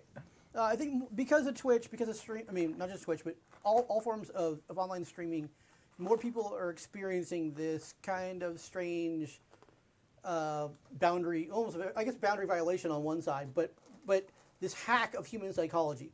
The problem is when you see somebody's face a lot, when you see them doing things, you think that you know them. It's innate biology, but you don't. And previously, this experience was mostly limited to celebrities, like film and television. It's now happening, I think, to more and more people. Yeah. Well, because there's still celebrities in some right, sense. right. Because there's more platforms for Correct. it now. Absolutely. Because you have podcasts, you have Twitch, you have all these different things where it's like, it's like some guy who just playing Mass Effect is now like, oh yeah, no, I know that guy. Yeah, and while they're playing, they talk to you and they share their Right. feelings Yeah, and they yeah. do stuff And like that. and You tell that jokes with each other, and they that laugh, platform and, has kind of made that phenomenon, I think, more common. And I've been at houses. But it's actually disconcerting. I've been. oh yeah, absolutely. Even for the person that's like, I don't really know you. I know that I well, don't no, know it's you. there's that I can't. there's that kind of like it's like I you know have to them, remind but yourself. I don't know them. You have to remind yourself. Yeah. Yeah. I work with some streamers, and I've been at the house when random fans have walked up. I've also been at the house when police have come, going, where people try to swat them. No. At the same, and so like seeing that, and that's a fairly regular occurrance for them. I'm like, Yep. oh, that's a load of fucked up. I don't know if I'd want that. But Stu's address is. Don't do that. No, I am sharing but some dangers that are geotech. Yeah, go back I to the do D&D agree. thing. D&D, it's not my first choice. Oh yeah. I'm a Savage Worlds. That's just personal choice. D&D, it did get kind of old after a while for me. It's the same kind of setting, what it has helped with the D&D games that I've, still in on occasion, or when I jump into a D&D game, I've been blessed with having really good GMs. Yeah. Like when I was in a Pathfinder game with Jib, and it didn't feel like attrition because it was very descriptive. It wasn't you hit him for 5. He would look at the damage and says, it glanced off his armor or this or that, and you can see that he's kind of winded by that hit. It's like I've just been lucky with good GMs, but overall, if I had to like jump into like a con and say, okay, what games do I have to choose from? If I didn't know the GM, D&D would not be my first choice. See, I'd actually do it. Well, that's because you're an asshole. Just to enhance the flavor. But as somebody who has been playing D&D for the last 6 weeks, 7 weeks, something like that, I have a newfound respect for 5th edition, because I think it's still early on in the product cycle, so that power creep hasn't happened in there. But it looks like they've done things to avoid the power creep. Now, some of the stuff, with all due respect to Malifer, Josh and Orlando, whatever, I'm going to completely negate some of your arguments, because the idea of not knowing the AC and stuff like that, I've had plenty of GMs tell me, okay, your target number is 15, right? Like, fucking hit it. Like, that's it. Like, I'm not going to deal with your bullshit. It seems like it's a GM issue. So, because that way I don't say 17, and he's like, hit. I can just roll it, and I'll be like, it's a hit. This is how much damage I do, right? And there's ways to speed it up, which we've gone over in the past, blah, blah, blah, blah, blah. You can do all that. I think not knowing the AC is useful for storytelling. I think the GM being able to fudge whether you hit something or not, it could actually be a useful tool. No! Hold the phone! No, we're not going down that path. That's called cheating, Nope, Tim. nope, we're not talking about that. Interpolate! It's not you, Proby Tim. There's a different Tim. I don't think that you should do it as a regular occurrence, but I think that you can have invulnerable characters. I think you can. I actually don't have a problem. With Well, I don't but- think it's cheating. It's just So what There's been a huge discussion that I'm you're sure. not privy to of the like, at what point on the is, forums. there's a whole thing about I stopped at what reading that point one. do you, is a GM just cheating and thereby ruining things? okay. Because if you don't play by the same rules, why are you bothering to play a game? It's a fascinating topic, and I don't want to talk about it tonight. We ain't because I getting want to into go that. home. That's too bad because it sounds like a really interesting topic. It is. Then but you know what?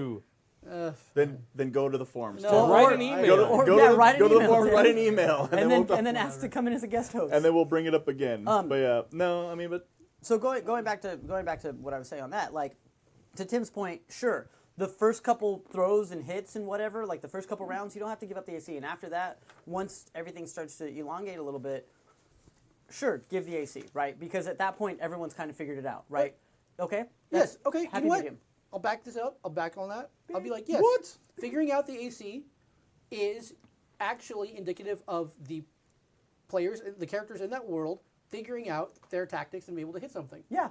You know, I mean, like, you're like, oh, well, my normal attacks aren't working on this thing. I need to vary it up because I'm totally. Yeah. I agree with you, Tim. I'm totally fine with a GM that has a creature or a bad guy or whatever that doesn't disclose all of their statistics Yeah. off the bat, because you wouldn't know that. You walk into a room, there's a big golem thing. right. But like, but one of the things that we had in the last Desert of Despair, which should be up on the actual play if anybody wants to check it out, we were in a room and there were a bunch of different undead, but also some just slimes and gelatinous cubes and things like that, right? that's a cool little. It was a damn good mini. So some of them were completely susceptible to poison, and others poison didn't do shit. So the first time it got described, like, oh, this one, the line of poison goes right through and it cuts this one in half, but it goes deep into the other slime and it just wobbles a little bit and doesn't look infected. And so, okay, as a player, like, okay, good, like, I know I got the description. The next time it came up, Jason, the GM, said, well, remember these guys weren't affected last time, right? Like, so it was like, okay, here's the behind the screen. I've given you the description. Here's the behind the scenes, and that helps move things Oh faster. yeah, and that comes down to the key to good D&D is once again just your GM, because Yeah. So keeping to go through this, I think D&D 5th edition has done a lot of things to keep everything a little bit more narrative, a little bit more fluid. They've done advantage, disadvantage. They've capped a lot of the skills. which is from the mechanic standpoint, I like 5 better than the 3.0 and the 3.5. 3.0 when it started was fun, but it was it's and I think you're right. A lot of it has to do is because it's early. Exactly. Yeah. And they have not fallen into the power creep. Correct. There's not a bunch of splat books and stuff like that. And that's good because that's when it's still fun. Yeah. But I mean, look, man, if you don't like D&D, cool. Savage Worlds. Whatever. The handy thing about D&D, if you don't like D&D, it's easy to avoid those games.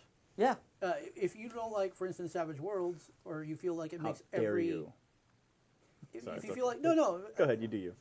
If you feel like, which I've started to feel like, which is Savage Worlds combat makes every different setting feel the same in some ways. A little bit. Whether that's it's a big argument space or against the Weird That's West fair. or Yeah. the modern era. I'll give that. But I that's think fair. that's where it comes down to the descriptions of the player and the GM. I mean, it's a very, sure, but I'm almost here want to defend D&D because, he does call out other systems, which is good, Traveler, Apocalypse World, and stuff.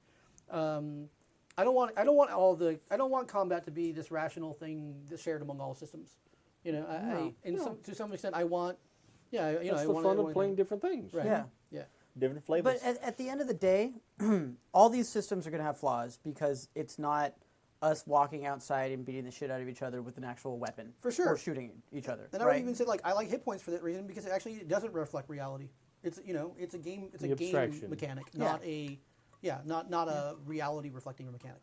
Yeah, and so I think that it just depends on what your flavor is. Like if you're like Stu and you're more simulationist, okay, cool, you're gonna hate D&D. Like not in like hate, but you're going to have fundamental disagreements with it. But if you different strokes, different folks. Yeah, but if you're not as engaged in like the actual mechanical aspect of the game, like Monopoly, and you're just coming and you're sitting down and you're just playing with people and you can have conversations while as long as you know what's going on and stuff like that with your character, you can hang out with your friends and enjoy a good time. Mm-hmm. And that's all it comes down to, man. I want to call out one more sentence out of this thing, which is the whole Gygaxian nonsense where the DM and players are playing against each other. I love games like that. I do. I actually love being pitted against somebody else that's intelligent and creative, and like having them have a puzzle that like I get to solve. Not all role playing has to be adversarial like that way. Adversarial, yeah. Yeah, he's talking about. But I do enjoy adversarial gaming sometimes. I do enjoy it. Well, sure. I like having this. Yeah. No. Yeah. Some people like Japanese bondage ropes. Yeah. Well, Okay. Tim, These things happen. Tim, let me explain to you adversarial GMing in a very tacit example. Okay. If you have a bunch of squishy characters, all Right. your tanks go home for the day or don't show up for that session, and you've got 3 characters that barely have any armor Right. and no skills in an MDC world, Yes. and you still have the Sounds very familiar. GM Very familiar. come out and say, oh, okay, well, this is what I had planned. Fuck you guys. You're going to have to learn how to deal with it. And they are like 70-foot tall giant robots of doom. Against a Kender, An an elf. elf, and one guy who has some power Yeah. armor. Yeah. I was that Kender. I have never enjoyed dying so much. Yeah, but the key It is was so fun. you died. Ah, Yeah. so what? We lost. We didn't bring our A game. We we didn't get a single shot off. No. No, you got one missile. Maybe. shot off. I don't know. But yeah, the point is it was like a 10-minute session. it was. There was a hole It in my was- armor, and I melted through it. And it It was was- wonderful. it It was- was like, you know. It was one of those things where it's like, you know, like we brought provisions from Jack in the Box, and we went to Von Albertsons, for and we a got the game. bean We log. It's like prepped we are gonna for the play bean this log. game for 8 hours back in high school. We're gonna spend all night playing this game. Oh, 20 minutes, everyone's dead. I don't see why you guys So, are upset anyway, movie? because you love Yeah, making new we- characters more than any other aspect of role That playing. is Granted, for Not Riff. anymore. No. Not anymore. no, we've gotten a lot of mileage out of that story. Oh, too. yeah, we have. One would imagine. Yeah. But yeah, no, different strokes, different folks is I guess how we. I don't mind playing a game where a GM comes with ingeniously devilish opposition. Yes. Sharks with freaking lasers. But I want a GM that's there to help us all tell a fun story. Together. Okay. So- Sometimes, yeah, I know. So I sometimes don't- I don't want to tell a story per se. I want to work through a story that someone else has set up. I want to experience someone else's art. No. Sometimes I want to experience someone else's art. get what Then you're why saying. don't you? Why don't Sometimes you, you go want to read a novel? book. Right. Sometimes I you want to read a often book. like to read a book. Yes, it is true. It is true. But there's a particular kind of interactive art, and I mean, I can't be the only person here. Like narrative video games are a thing, right? Right. And sometimes I like experiencing that kind of. And I will give you Yeah, that some gameplay. days you have a bad day at work and you're like, just fucking kill some orcs. Yeah.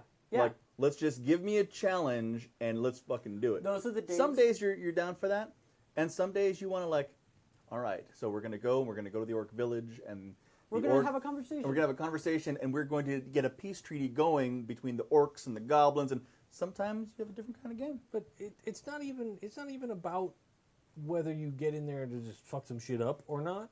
Yeah, It's that just doesn't about, be the like, the- solution. Yeah. I like a GM that presents a challenging narrative. Mm-hmm. Absolutely.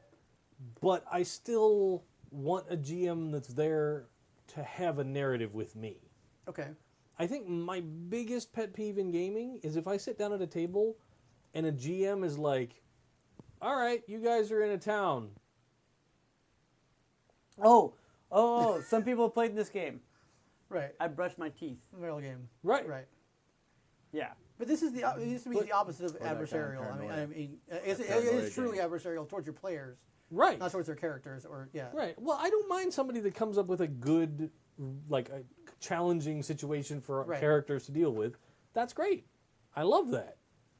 I just don't want somebody that's out to try and sabotage what the characters are trying to do. Correct. And that's the problem that I had with one of our older friends who would hear our plans and actively thwart. Oh, you mean Colette, the griefer? No, Bo. Oh, Bo. Bo Oh, was that's fine. one of the worst Yeah, adversarial GMs back in high school that anybody I've ever encountered.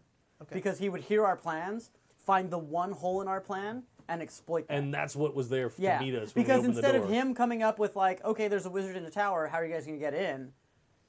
And then letting us come up with a solution, he would listen and he'd be like, oh, you're gonna try to dig? Okay, you didn't check to see if there was an underwater reservoir. You guys all drowned. Right? Yeah, probably. But that's the kind of shit that he would pull, and that's the adversarial GM that we're talking about. Okay. Those are bad. I like somebody that sets up a puzzle, and not somebody that Not a dick. pulls out Deus Ex Machinas in order to just screw over people. That's different. I mean, that would be different. And therein lies the difference. I would say my biggest pet peeve, since you talked about it, actually with DMs, is game masters that don't allow players to experience the consequences of their actions. You know, it annoys me when they have set up something and it's clear to me, and the players violate. Players screw up in some way that should have repercussions, and because the GM wants to go along to get along, they just let it slide. And I see that all the time. Example. Examples. Okay. Let's say that there's a player that goes and trips that obviously makes a bad decision to go recon an area that they've been warned not to go to. All right. But they believe that they can, because they're so special, that they can get away with it. Well, the guards show up. Mm-hmm. And then the GM starts letting them fudge rolls to overcome those guards when they clearly shouldn't have the power to do so. I see this scenario play out all the time. Because the GM doesn't want to incarcerate that player, or basically to punish that player for their bad gameplay. the GM may not have it's like, oh, I didn't think they were gonna, I didn't think they were gonna be that stupid. Oh, I didn't plan for that. So then here's a fundamental question then. What's more important, the punishment or the story?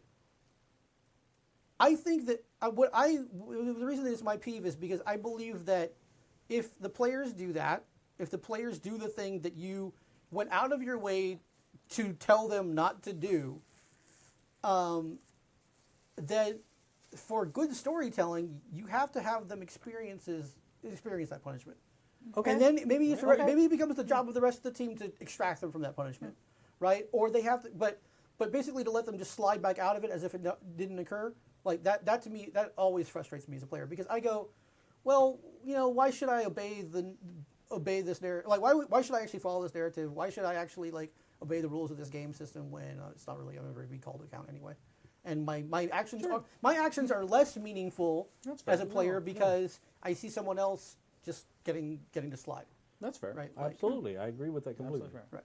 And to me, so when I say I like adversarial, it's like, to me, the adversarial relationship that I have in mind is basically a GM that does follow their own. You like a challenging GM. Yeah, someone that's actually going to versus call adversarial. You. I think that's where we were. Right. Yeah. There was a game where the old Deadline system that I ran with you, Rob, where your character wanted to be a Texas Ranger, like this was your lifelong ambition. Yes. And this reflects, I guess, on my GM style. What happened was you fell in with a lot of people that were committing crimes.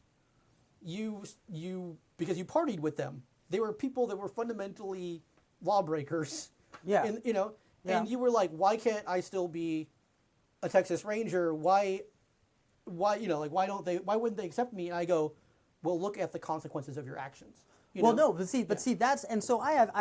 long had issue with that because it wasn't my actions. Like, I wasn't part of any of those law breaking or anything like that. And also, the law in the Old West is always very loose anyway. Okay. However, yeah, I know this is. No, I mean, we need some specific examples. So we've only in got that one case, more email, so we're okay. In that this case, actually leads into the next email, which is why I brought it up in this way. In that case, it's like, look, it's one thing to say, okay, you can't be a Texas Ranger.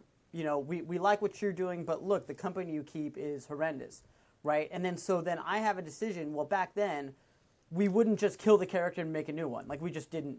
I don't There's know no why we reason just to didn't believe do that it. Texas Rangers would give you a pass. Like, well, we're sure you're an okay guy. It's just Well- that all of your friends are. Well, bad. it's No, just but whether there or was not- no conversation about that. Right. It was just no, fuck off, have a Well, nice and day. here's one of the things that kind of goes into a different game, but it's the how would the Texas Rangers know that those things happened? Correct. Because they were Because- because well- part of the old deadline system was actually talking about your exploits in order to Yeah, but- reduce the fear but level of that's- the local communities. but yeah. And so Robert was getting involved in these narratives in a public way.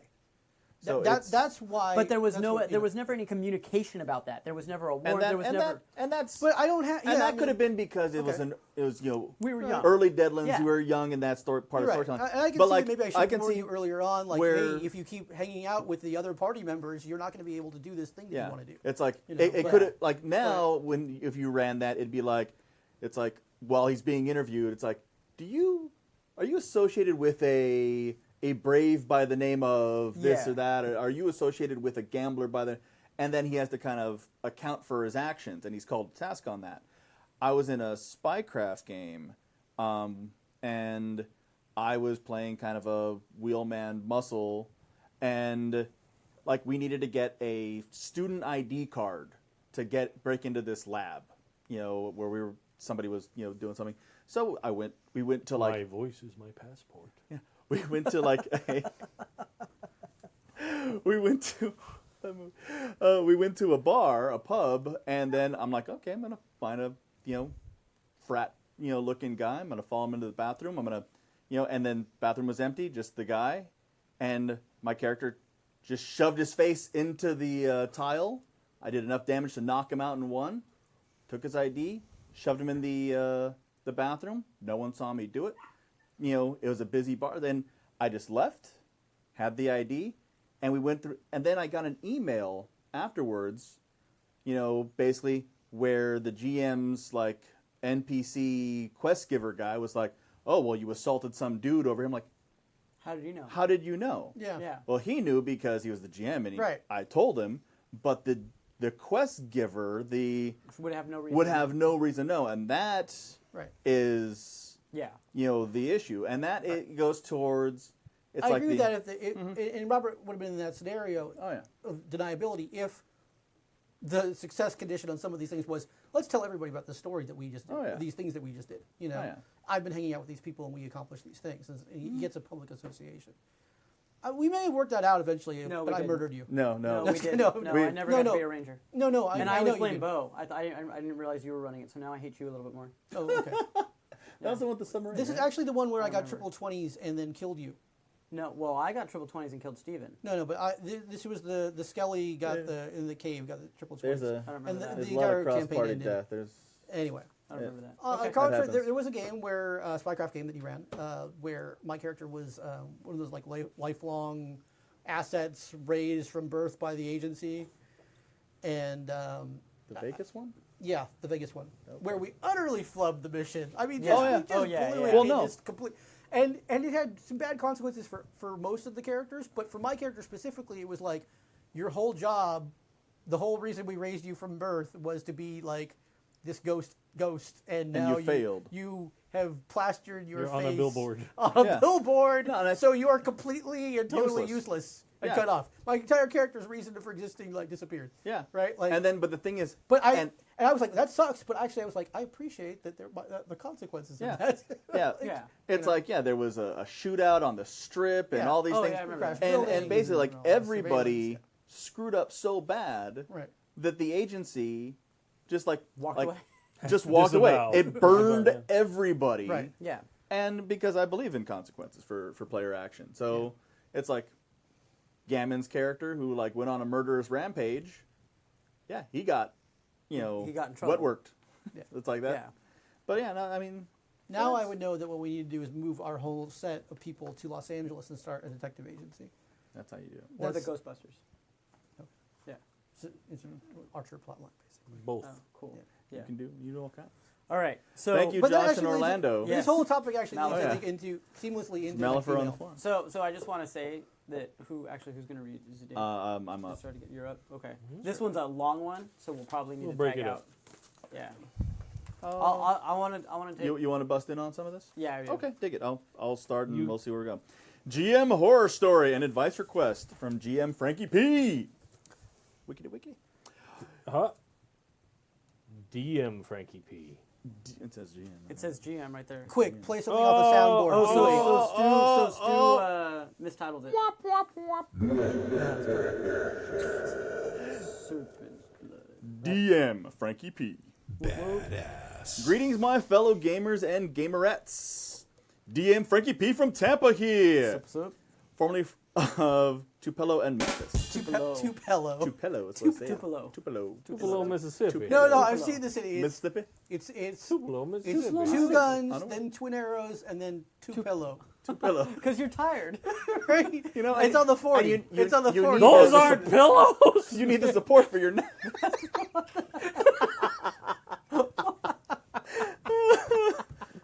Rob was on an airplane today. I've been listening to the show since season 1, episode 3. I'm sorry. Yes, I consumed the entire backlog before it was cool and still wax fondly of Claire. That's all right. She lit it on fire. She did. Sorry, I'm If it joking. was wax, That's she'd cool. melt. Hold on. What is that? It's a callback. Hey, Rob! He's Oh, no! over there in the corner. He's like, This is a unmarked RAL party. Please don't touch. You can only be looking at it. I would like to share with you my DM horror story from yesterday we would like you to share it too if we ever get to this. and ask you mighty sages. It's so hard oh, to hear. no mighty sages here. Mighty sages. We're mighty sages. sage. No, more cordamon. Sorry. I could Mighty strap sages some sage for to my- your advice on how to move it forward. No, we're bad at moving things Cardinal. forward. I'm cilantro personally. Yeah, it's about time. Oh, Tim tastes like soap. Some people just can't handle you. No, There's a genetic predisposition Yeah. to hate Genetic Tim. it's polarizing. I made Polarized. a time joke. I'm sorry. You want to say it again? No. It's about time. No. I'm cilantro. It's about time. What is that? Doesn't make any sense. Because it's time in cilantro. Time. Wait. Time is not No, that's just cilantro. like But he is on your side. your opinion, man. Yeah, it's like your opinion, man. Oh, I get it now, Rob. I get it now. Son of a biscuit. Like all of you, our Oh, lives geez. have gotten more complicated over the last year, and it has seriously that cut mean? into My the life is amount of way more time sim- I have to game. To help keep things simple and fast so we could continue playing without me having to spend too much time working on prep, we started a new game playing Swords and Wizardry Lights, the 2-page version of the White Box D&D. 10-minute character roll-up and only uses D20 and a D6. What's not to love? That one's for you, Proby Tim. Take it. Take it. Take it.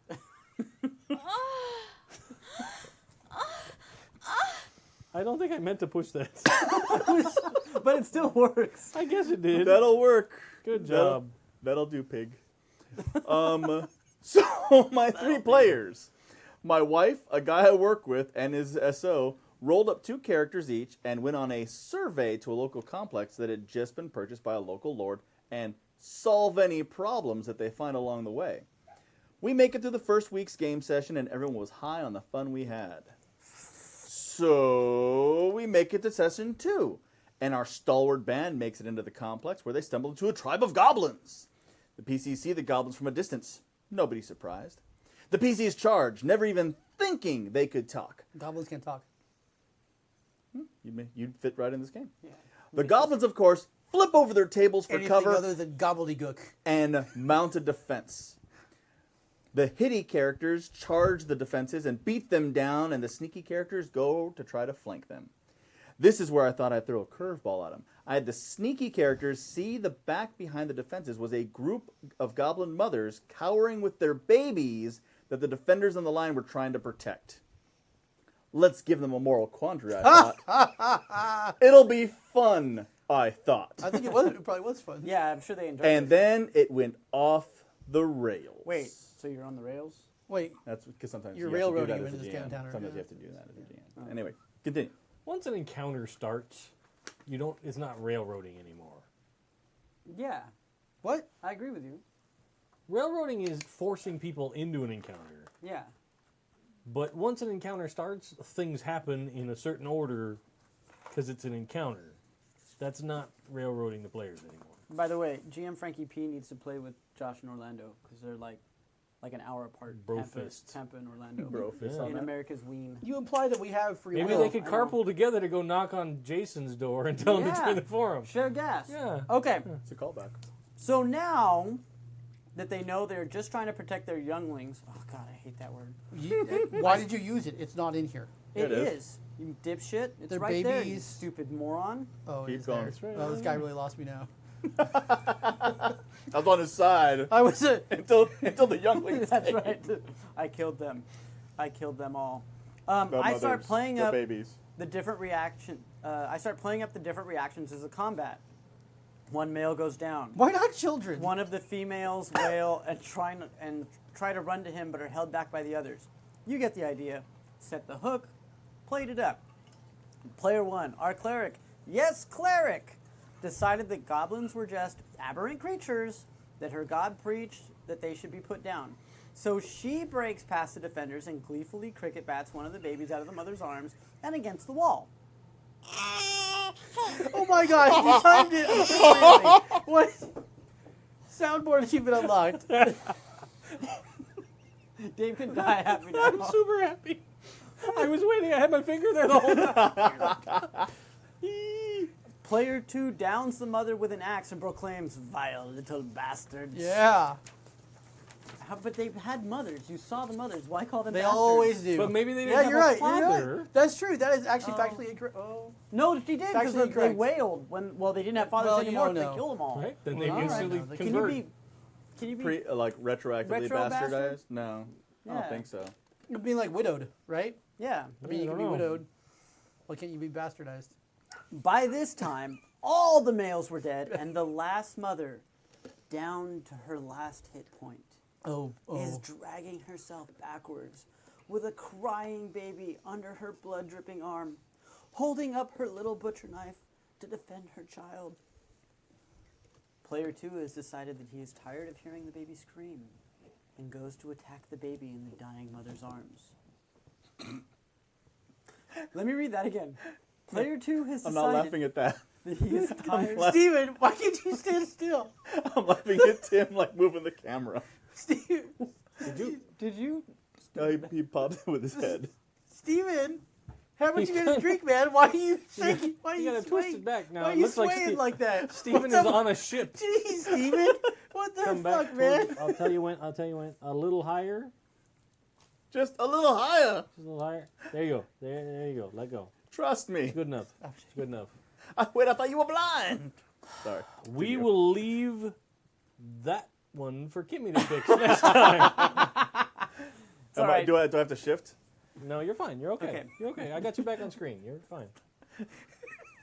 I want to read this What? part Sorry, again. I'm sorry. Because this guy's a dill Yes. hole. All Player right. 2 has decided that he is tired of hearing the baby scream and Yeah. goes to attack the baby in the dying mother's arms. I give her a dex roll, which she nails, to cover her baby with her body. I give her being the goblin mother, a dex roll, which she nails to cover her baby with her body, and take the blow for her child, killing her outright. He picks up the baby. The what baby? I'm sorry. He picks up the screaming baby and throws it, alive, into the fire to burn to death, laughing the entire time about how awesome it was. Fucking Tim's laughing making me laugh. Serpent's blood. Oh my god. Okay. Yeah. Oh, Yeah. did I say that player 1 is my wife and player 2 is the guy I work with every day? Not to mention our next door neighbors. No escape. Gonna move now. Both Time to get divorced, man. Okay, look, hold on. So here's where I'm going to advocate swinging. Both players, Oh. 2 significant other, and myself, Yeah. were, needless to say, just a little bit gobsmacked. That's awesome. If you guys swap, Oh my gosh. then you'll be completely aligned. Yeah, then they'll be okay. Yeah, it'll be good. A solution. variety. A solution. I don't think we. Like, I didn't like. Mighty sages, we have solved this problem. Thank you. All right, it's game night, everybody. Car keys in the fishbowl.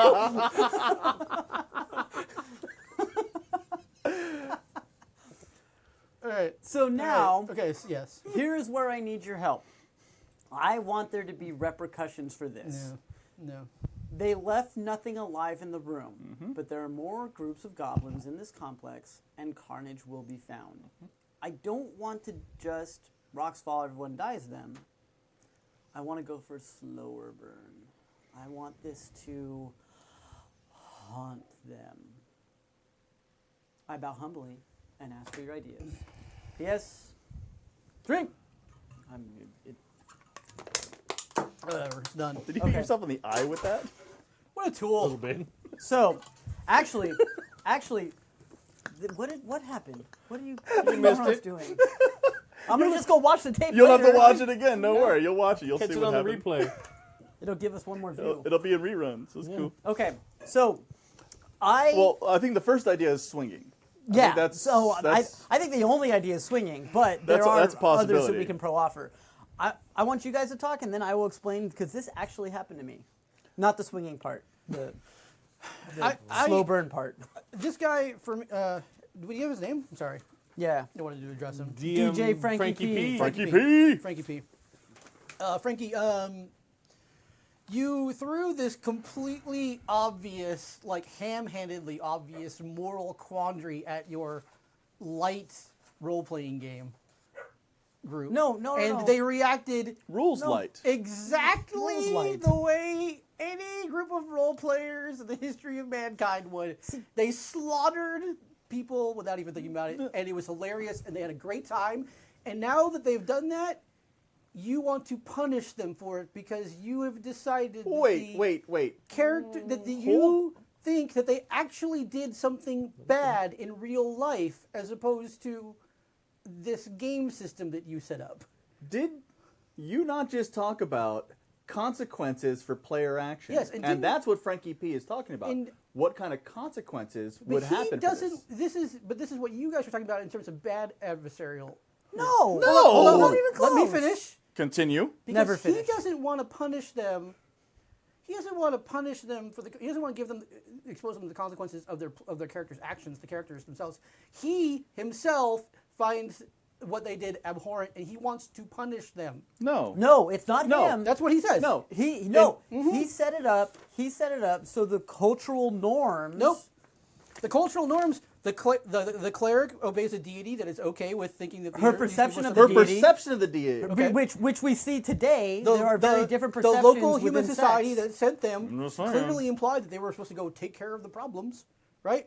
And he didn't provide any immediate negative combat feedback for them. Okay. But this is but he tried to. But going further into that, he actually his core problem is that he and the other sensitive player were gobsmacked by their abhorrent actions. Because they not brutalize babies. No. When what culture is it okay to just spear a baby except Sparta? ISIS.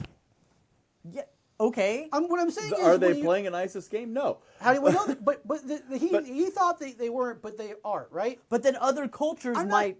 I'm not saying that that's not a possibility, but what I'm saying is this guy needs to take a step back and figure out whether he wants to punish them because he thinks because they didn't get the big hints that these were innocent green-skinned people that they shouldn't be acting that way towards, or whether he actually just wants to create a better game, right? Because. Well, they want to roll dice and swing swords. Because he wants them to think. If this comes down to that his wife and his coworker voted for the wrong political candidate, which is why it's been such a tough year, it's just We don't talk politics. I'm not trying to talk politics. I'm trying to be as vague as possible here, but he has a personal problem that he's trying to take out to them in the game. And you know what he's going to do? Two of his players had a really great time and thought for 2 sessions and thought was a really fun thing to do, and now he's like, how can I ruin their fun? Okay. No. First of all, that's what he's trying to do. Those players are called murder hobos. Okay. Ghost. No. Or Dave. Here's the thing: is that you have just gone against everything you've argued for the last. What's our runtime right now? Hour and 55 minutes. An hour and 54 minutes of this. You were saying that you want repercussions for actions. You want. Storytelling. You want to add a challenging GM. You want big world building. You wanted all these things, and now you're saying, no, fuck that. They killed some babies, but it's cool. Here's the thing: the GM, the DM Frankie P, was setting up a moral quandary because his world, the goblins do, like, they're intelligent creatures. Yeah, so, I know they are. So, but that's the setting that he's set up. Right. Now, just because the cleric perceives that it's a, that, oh, well, they're just abhorrent, they're just whatever, that doesn't necessarily think that the actual deity believes that. Correct. No, and depending on system, if you go against your deity, even if you didn't think you were, boom, you get there's caught. one thing you can do. I know. Where it's like, for sure. they go to smite something, and you realize, wait, my smite doesn't work. And then they have to, and then that's a character arc of, what did I do wrong to, why is my god not appeased? And that's one thing they can do. 2, if there's a big, there's been a slaughter. Well, now you have goblins in this area. They're probably not going to let that stand. Do they take revenge against the farmers? Do they take revenge against the farmers? And suddenly you have a war. Yeah. Yeah. And this is another thing where you continue the cycle. You continue this cycle, and now you have a feud, and maybe you have this for a bit, and then who knows? Maybe like you have a game later on in the same world where like, oh yeah, the goblins and the humans in this realm have been feuding for generations because of a slaughter in a past game. Yeah. That's called the It's callback. Yeah, thank you. But that's how you do it, and because you're saying actually you're because you're polarizing what I said here. I No, actually you completely agree. you no, said- okay. So let me explain why I'm in the middle me- here. Let Tim go. Yeah. Or let's Steven go. Okay, sure. Yeah. because you said that Thanks for confusing that.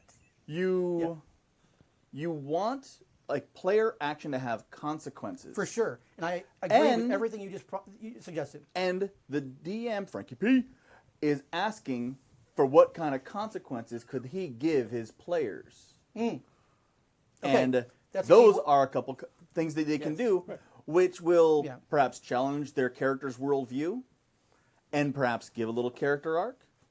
And in terms of the being Help world abhorrent, development. I understand, and you missed this in the games that we played recently. Yeah. My game that's full of like social workers and good empathetic people, we're going to let an entire space station die Yeah, because they're blowing off steam. because they're blowing off steam. Blown off steam. And so don't read too much into like your wife and your neighbor. They're not necessarily horrible people or anything like that. Oh yeah, they are. But there's that. You need to hook up with the other one. And you do that too. Wow, you guys are terrible. That That's actually is terrible. Right? that is well no that is still the first choice. Yeah, it's I think it's still the first swinging. choice is the swing. But other than that, the deities could have different opinions. You could now have a blood feud with the goblin clans and the humans. Or even a religious war. The goblins have a deity too. Yeah. Yeah. Maybe the goblin deity now has a reason to hate this cleric's deity, whoever it may be. Yeah, because of the one perception. Be like, And- you've been teaching your people what? And Yeah. now there's And the goblins worship the same people that the orcs do.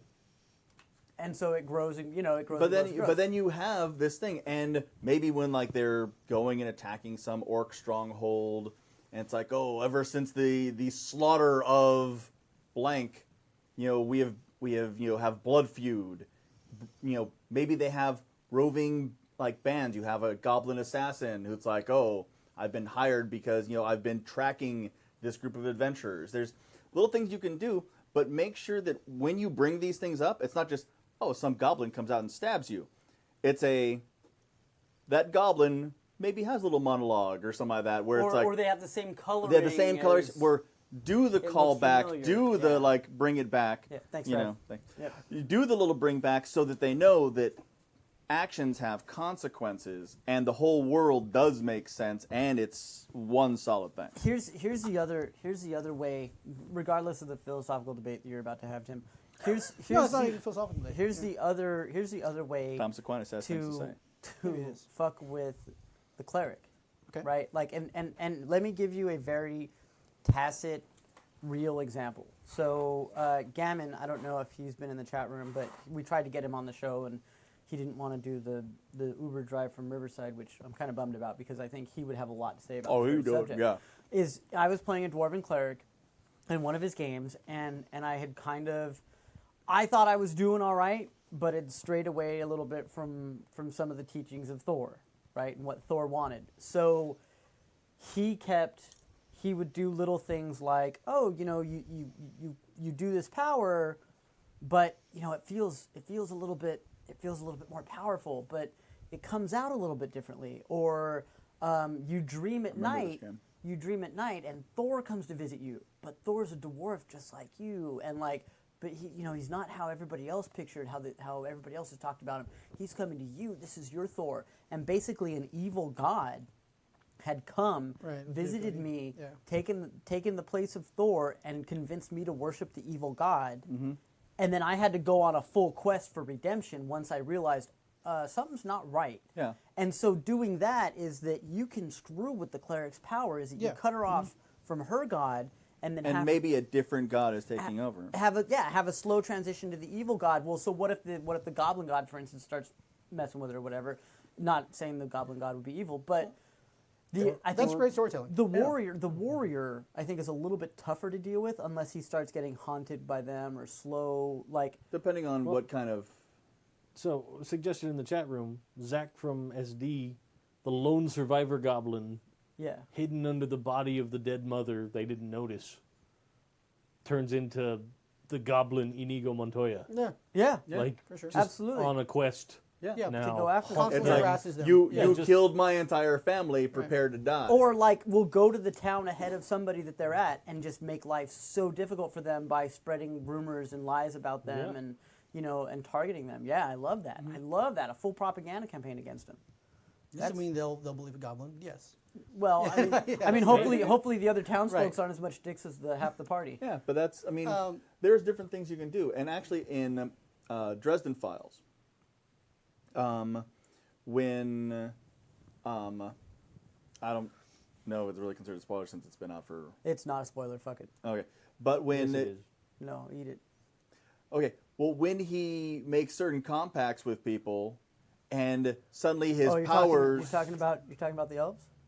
No. Oh, the Fae? I was saying, I was giving the internet the haha, you're about to be spoiled. I was laughing at them. But basically, it's the power that he usually has now has changed suddenly. Yeah. Oh, when he becomes the Winter Knight. Yeah. You start to be vague, and you're like, oh yeah. No, that thing. Yeah. Oh, when Old Yeller. Guess what? It's been out 10 years. Read a damn book. When Old Yeller dies and El Cid riding dead on his horse. These things happen. I haven't seen but Shane. Al Cid's dead and rides off on his horse. Okay, cool. Sorry Noted. about that. Thank you. Yes. Noted. You can cross that one off. Good. But you can do that storytelling through that, like Gammon did with your cleric, where suddenly your god has changed. The god of that cleric doesn't answer the prayers anymore, but the powers still work, and it's actually just. You don't know. The power shifts. You don't know the god's not answering. You don't. You're still praying to something, but it's a different god entirely. Exactly. And the trappings have changed on it. Maybe it's the blood god. Correct. Blood for the blood god. Because you spilled so much blood. Yeah. Blood for the blood god. Yeah. Because you murdered somebody, but then maybe the god of the innocent fucking hates you now, and is set out and has cursed your group. That could be true. Or maybe it's sending out their agents against you. I was listening through what's the name of the book now? Drew Hayes is the author. That's what I remember. But it's essentially a group. Related to Purple Haze? No. All in your brain. It's a group of what would be considered minions, right? Yeah. That they sort of become self-aware because of contact with a magical artifact. Yeah. And they realize that all of these heroes that show up in their world are a little bit weird. And why do they always just throw themselves at danger? What kind of people would just jump into a dragon's horde and try and steal something from a dragon? My God, you're about to be eaten. And they just die, and they're okay with that. What's going on? And so, but there is the god of the minions. Yeah. That one of the group becomes the paladin of the minion god. The minion god, yeah. Isn't that Gru? No. The movie Minions? Yeah. No. Shush. Stop it. Stop. No. Steve Carell? Shut it. Shut it. Okay. Shut it. So, I'm... Hold on, Dave. Unsubstantiate! Does this... I'm really proud of myself right here because you Are know you? I took a Shouldn't stridently be. incorrect position and Yep. got you all to agree with me from earlier. But what I No, want to say, we wanted you to agree with yourself. no, That's I do. different. Yeah, come on, Martin Luther, bang those 99 CTs up there. I have a How we're consistent wrong. position here. And actually, this comes down to what you were talking about bad adversarialism. Okay, for me, the Is that a different. word? Well, we're gonna- no, we're- but he's also going to be wrong. So go ahead. Okay. Let's listen. For me, the key word is player versus character. Okay, when you said that he wants to punish the characters, I'm on board with that. Punish the characters Yeah, for sure. yeah. You think let the characters experience the consequences of their actions, and the players figure out how to live through those Yeah. consequences. Mm-hmm.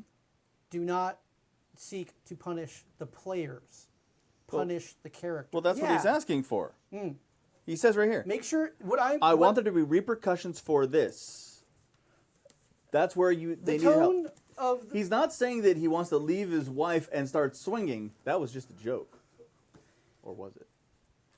I'm not Solution saying one. that he Solution wants one. to leave his Solution wife. one is punishing the player. What I Our am other saying- solution- Wait. Sodium carbonate. That was, Are that for was the worth it. characters. That was Wait, worth wait, it. wait. Oh, Stork's hair is great. And it is. It is magical. this goes what we were first talking about being on a spaceship with a bad GM, and or like having emotional boundaries crossed between the characters and your actual interpersonal relationships. Sure. Make sure that you actually want to punish the characters as a form of storytelling, and not that you want to punish the players because you think what they did was abhorrent. Yeah, that's fine. No, because That is where my dividing line is, because it comes down to like whether he wanted to or not. Bo wasn't or Bo in your example of the heretofore unknown trap, wasn't trying to punish our characters or provide a challenge for our characters. He was actually just trying to screw with us, The players. the players. Yeah. And this- That's and- not and what's this is the happening here, difference. though. yeah, I don't We see that. I don't know. I get the vibe that it is happening there. Well, I then don't you think need to work so. on your reading comprehension, sir. Because Oh, damn. that is That's a entirely little bit condescending, incorrect. and I think that I can cite things See, to no. support my So interpretation. that is attacking the player. That is attacking the player. That is attacking Yes. the player. right. Yeah. Wait. He has I've strong got emotional information, reactions. man. New shit Not has to come the- to light. He has strong emotional reactions not to the characters, but to the players themselves. Because why does it matter if the player one is my wife, in exclamation marks, and the player two is a guy Well- I work with every day, and shouldn't they be better people than this? No, I mean, like, it surprised him because he thought they would go, but I mean, but Yeah. but That's I what I'm think- saying yeah. is he should, but he needs to make sure that he's But working with the that's- characters, not the players. Yeah, But that's where it Because goes into the second part. One of those is going to be fun and awesome and great storytelling, and one of those is going to be like this joy kill where Yes. you're punishing the Douche people. move. Yes, Yeah. yeah. Oh, yeah. But, But- that's right. why he explains it. But And- he explains and- it. It's the yeah. I want I'm not just gonna drop rocks on him. Everyone's dead. That would be punishing the players. Yes, No, he wants to go for a slower burn because it's better revenge. it's better storytelling. It's better storytelling. But he doesn't say that. He doesn't say because I want this to haunt them, right? Yeah, Does he want as- to? Does he, as no. characters. Do you think? Yeah. Does Well, this but it question. could still- Does he it could want to still- haunt the characters, or does he want to haunt the players who have done things that he doesn't Well, approve of? Okay, hold on, but okay. And If- I guess that's fundamentally the divide there. If And you we don't wanna- have to keep handling. No, it. no. Where's- If you where's want, the- if you want to punish what are the chat room say? players, Yeah. they're not really on to that. Yeah, they were talking about like ghosts Ah. haunting the characters. But I like the ghost idea. to haunt the players, just talk to your neighbor's wife and be like, "Hey, middle of the night, just make goblin baby noises." That's while fucking they're awesome. sleeping.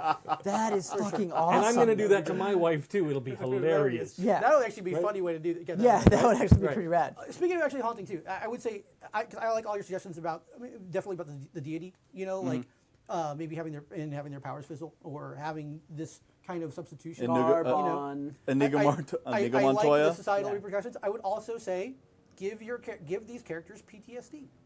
Like make Yeah. these things start Interrupt when the they're long in. rest with a nightmare. We, Right, we with talked nightmares, about right. this in You know, another podcast. I thought like it was D&D PTSD, be the worst version of D&D, but it would be something that like it's a good point that people have it. Like I mean, you're Four? on all these like horrible things. You see some ridiculous shit. Right. And actually, it was in our first. Everything's like D&D 4. Kind of, yeah. That's the worst one? It was the worst one. I mean, these players are playing Hero Quest right now, right, in your game. I mean, they're playing a game that's just about combat and let's go slaughter this thing and not think about it. And you want to transition them to a game that actually has more storytelling potential, but also more repercussions and just more depth, right? Yeah. You want to transition them from a board game into a role-playing game, and the way to do that is to give their characters consequences, internal consequences, not just external ones. Well, because if you only have external consequences, they're going to be like, okay, cool.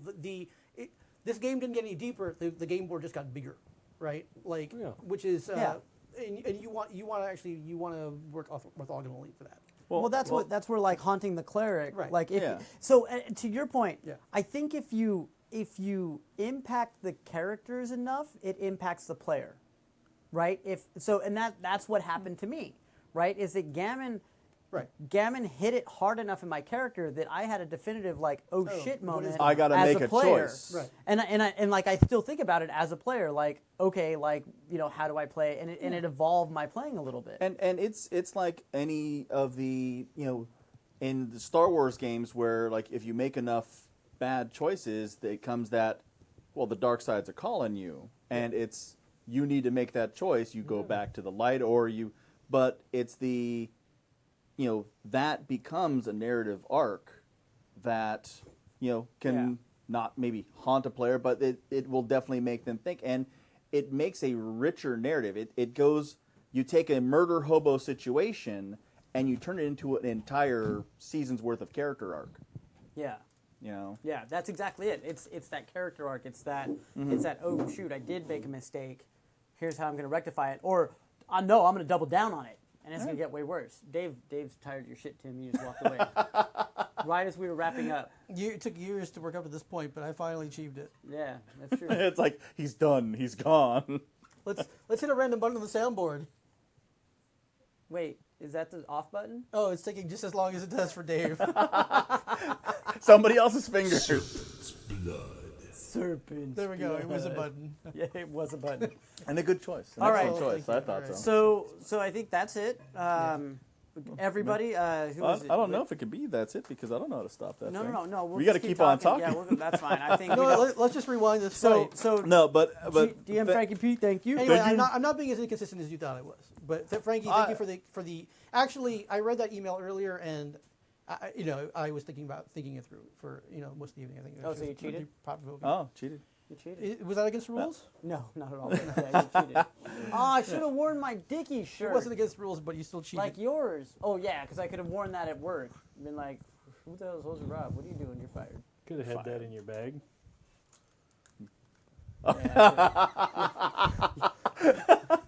No, Tim, you missed his face of. Oh yeah, I could have had that in my bag. That would have required forethought. You know how good about that I am. Yeah. It's just like foreplay. I still don't do it. So basically, DM Frankie P, thank you very much. Yeah, thanks. Yeah. You need to hook up with Mallifer over No, in seriously, Orlando. don't do that. Or your Carpool. no. And don't get divorced because your not your wife. divorced. Because your wife did No, a bad thing. Mallifer's not the. It's not the neighbor. At the previous email. That's still. It's not. Mallifer's not solution. Mallifer one. should get divorced either. Okay. Love the one you're with. Love the one you're with. Okay. You can't be with one you love. Okay. Love the All right. one you're with. And your coworker. Love Murder the that guy. one you're with. Murder that guy. Oh my god. No. Then you get two wives. We at Happy Jack's RPG podcast do not condone murder. Unless it's hobos. I claim this man's possessions. Allegedly. No. I don't know what's going on. For some really Hey good. Dave, how long have we been going? 2 hours, 14 minutes? Oh, wow. Yeah. For some longest really, one in a while. really good consideration Oh, of, I think, of the whole breaking down the green skin enemy trope. Why they got green? Definitely Order of the Stick. I think is a great comic on that. That includes a lot of that subject matter. Yeah, they go through it a lot. It really draws all the characters. So does Steve Lichman. So does Flintlock's Guide to Azeroth. They do it too. Yeah. Well, it's time to put down the pipe and pick up the pone. That's still one of my favorite lines of anything ever. Okay. All right. So coming up, the rest of the week on Sunday, we are back to the dulce de leche of sadness. The tiramisu of agony, some may say. The creme brulee of suffering. Yes. Yeah. Tim? The chocolate bar of patheticness. Yeah. Doesn't even have almonds. It makes you feel bad. Why am I eating this chocolate bar? It's not even good. What would I do? It's like the treats from last session. Yeah. The licorice, salt licorice. Salt licorice is so good. Oh, what? Oh, it's good. I Oh, we love should them. have some. So Yeah, have some Swedish monkey death. I will next time. There's a whole satchel of it right there Okay. for you. All right. So, Experience it on the air. Right there. Grab them. what is it? Right there, the little yellow bag. It's all for you. They want to see your face. All for you. How Rob. bad is it? They want to see your gonna be delicious. your expression of utter It's utter called dingus. ecstatic. You're gonna love it. To see. You're gonna love it. In- All right. I think in your scale, these would qualify as not that bad. Oh, so it's like goatsy. Yes. Yeah. Yeah, Just like that. that's basically where it's at. Wow, it's worse. Oh my God! No, it's not that bad. it's Say not it. Sorry, wait. Shh, say it. It's not that bad. Yeah. It's like after he gets Thank through you. the single Thank solitary tear. Once you get rid of all the salt, it's not that bad. I would like some water, but it's not that bad. No, finish the bag. All right. Anyway, Yes. so Desert of Despair is this Sunday. Sunday at Sunday at 5 p.m. Pacific time. Hold on, let me. glug glug glug. Glug glug glug. Damn it, Morty. It's solid going down. Water? So, no, the little licorice thing. It just doesn't dissolve. So, we're 2 sessions. We've only got 2 sessions left. We've The penultimate session yeah. So of the cheesecake of weakness. So I am going to. I'm curious to see what happens, to be honest with you, because we're on a little bit of an accelerated timeline. And to be honest with you, I'm really bummed it's ending. I kind of want it to keep going. So Jason, get your shit together, plan a day. So and then after that, we've got masks on Monday, where Dave will come with another ridiculous hairdo. No. What? Don't be giving away the secrets. What? Secrets. Spoilers. You show up on camera with your hair going. Oh yeah. Yeah. Yeah, everybody knows that. Yeah. But don't give away any further secrets. I don't know any further El- secrets. I thought Cid, you were going to something. Dead on his Okay. horse. El Yeah. Cid. Old Yeller What's- dies. Okay. So Dresden's Winter Night. so masks. He dies. Yes. Run by Jib. Played That's not with what happens. Gina, Said El Jib, Cid dies. Okay. Old everybody else. yeah. Yeller And then no prime time passes away. this week, but on Friday we'll be back, right? Oh, Yeah. Bogfest. Bogfest. Bogfest is on Saturday. Bogfest. If you're in the Southern California area, You can see the please- boggards sing Which for one's free. Yes, at Callahan's Bar in Irwindale. Look it up; it's on the internet. And also we have The Southern The California Southern Renaissance California Fair Fair. is still going on till May 21st. correct, and there's a 21st. And the Happy Jacks Meetup. listener meetup on the 13th at the Rogues Reef stage Yeah. at 1 o'clock. We'll be doing our big group picture, but feel free to come by anytime. You will see me there most of the time and other folks you probably know. yeah. And unfortunately, I just found out I cannot make that. Oh. My wife's grandmother is having a 91st birthday right at the same time. Oh, I'm out of town for a sounds like graduation. I'm sad. I would like to go to the Happy Jacks thing. I like my wife's grandmother, but But you like But Happy the Jacks. 91-year-old birthday party is really not as exciting as getting drunk with a bunch of jackers. fair. Fair. Yeah. At Fair, yes. At fair. At Fair. Southern California Renaissance Renaissance Fair. The original. So, yes, the oatmeal cookie of disappointment is going to be happening on Sunday. I also like the baked Alaska of malevolence. Wow, no. We got a winner right there. go for the, Because it's hot. the divinity of That's- despondency. Divinity. What's Divinity. what's the divinity? You never had Divinity? You get it at Klein's Corner in New Mexico at the Four Corners. It's like this white taffy kind of. Oh, fudge yeah. stuff, Yeah, I know that You stuff. know, it's my, favorite, it's Oh. my dad's favorite candy. That's right. I'm not a big fan. Okay. But I know what you're talking about. Here, does your dad want monkey shit? No. No. Well, let's just keep it because he delights in watching new people eat it. It's not that bad. No, I know, but he delights in the reaction phase. Yeah. Yep. Yeah, no. Mm-hmm. We did not have the same reaction that you did. The bananas foster of erectile dysfunction. There's a pill for that. That's going a different direction now. It had to be the bananas foster. Yeah. All right. Yeah. All right. Well, anything else, Josehead? Yes. Yes. This evening, many of you are used to seeing or hearing a Boggards song at the end of Yes, the son show. of a biscuit. Good call, dude. Or perhaps a Merry Wives of Windsor song at the end of Sometimes the the show. sportive tricks if Sometimes Kurt the sportive begs tricks. Steve or Stu. Sometimes Sorry. something else-ish. Tired. However, tonight we have a very special musical guest, sort of.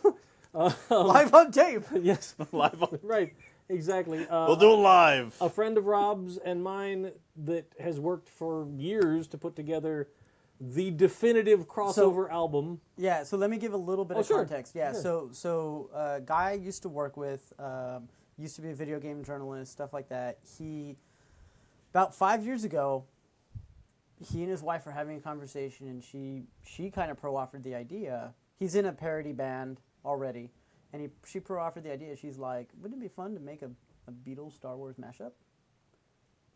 And it just kind of sat there. And then all of a sudden it's like, Percolated. she's like, wouldn't it work really well with Sgt. Pepper's? And it kind of sat there. So for 5 years, he and his co-bandmate, my friend's name is Dan Amrick. His co-band, it's at Dan Amrick on Twitter. His co-bandmate is a guy named Jude Kelly.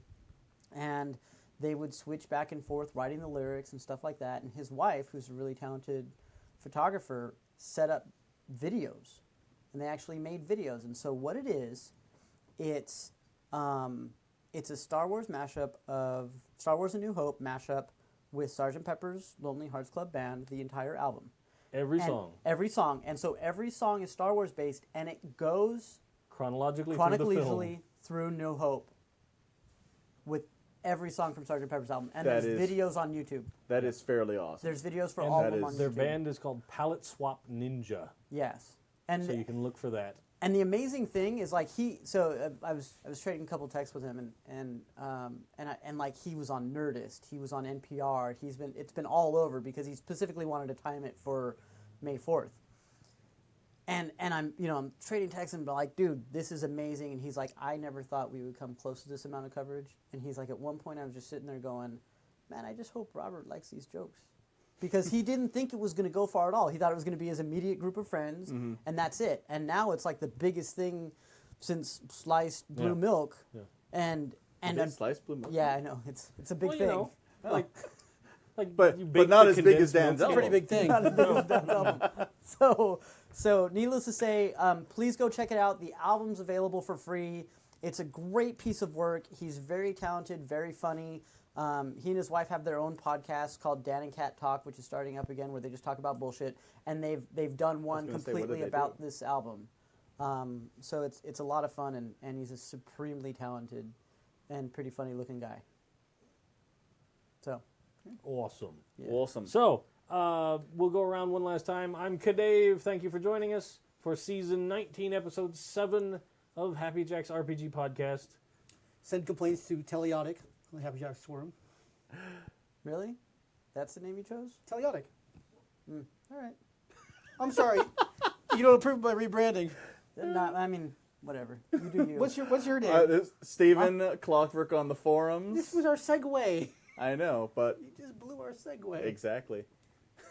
I'd like you to blow my segue. Hi, I'm Rob. I showed up late, but I'm happy to be here now with my friends. And we may return in a year if Stu ever lets us Who come knows? I don't think this went badly. Everything's here and not on fire, so... back. Yeah. No, it's not over. We got the night's not over yet. It's like So All right, so thank you very much for joining us, and we'll catch you next I'll time. leave you with a song. And we will leave you with a song, but we won't completely fade off the video stream either, so it can be on there too. Yay. Good. So here comes the audio, the beginning of the album of Princess Leia's stolen Death Star plans. Stokes' hair is great. I'm gonna have a medium popcorn and a Sprite.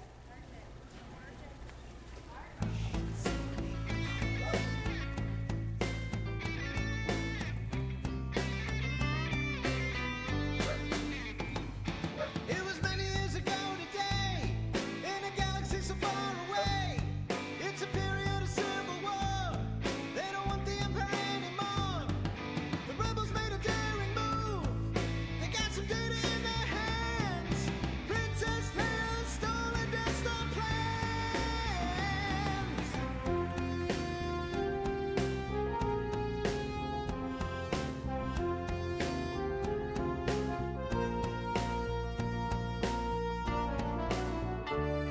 The Princess Leia's stolen Death Star plans. She's got them and it's time to go. Princess Leia's stolen Death Star plans. The Empire doesn't even know. Princess Leia's stolen, Princess Leia's stolen, Princess Leia's stolen Death Star plans. We're running from the Empire, it's us they want to kill.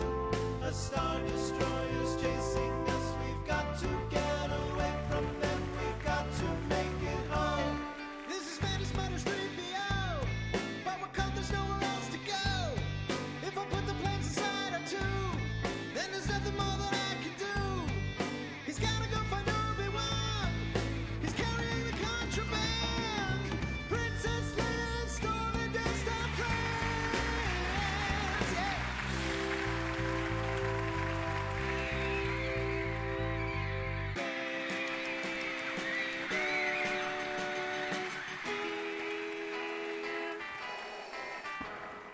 What would you think if I boarded your ship? Would you give those transmissions to me? How can this be a real consular ship? No ambassador that I can see. Oh, you're all spies with illicit help from your friends. Hey, but nice try with illicit help from your friends. You're gonna die along with all of your friends.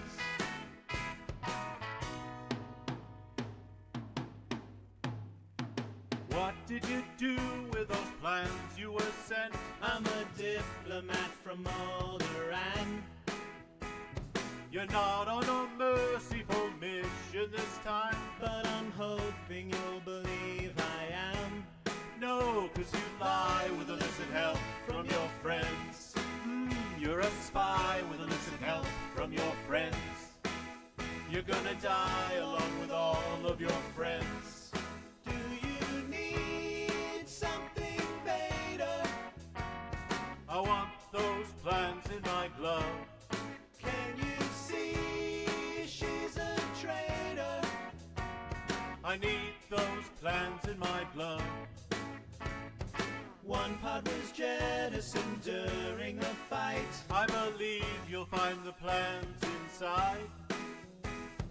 We'll bring the passengers all that we find. And you know that I want them alive.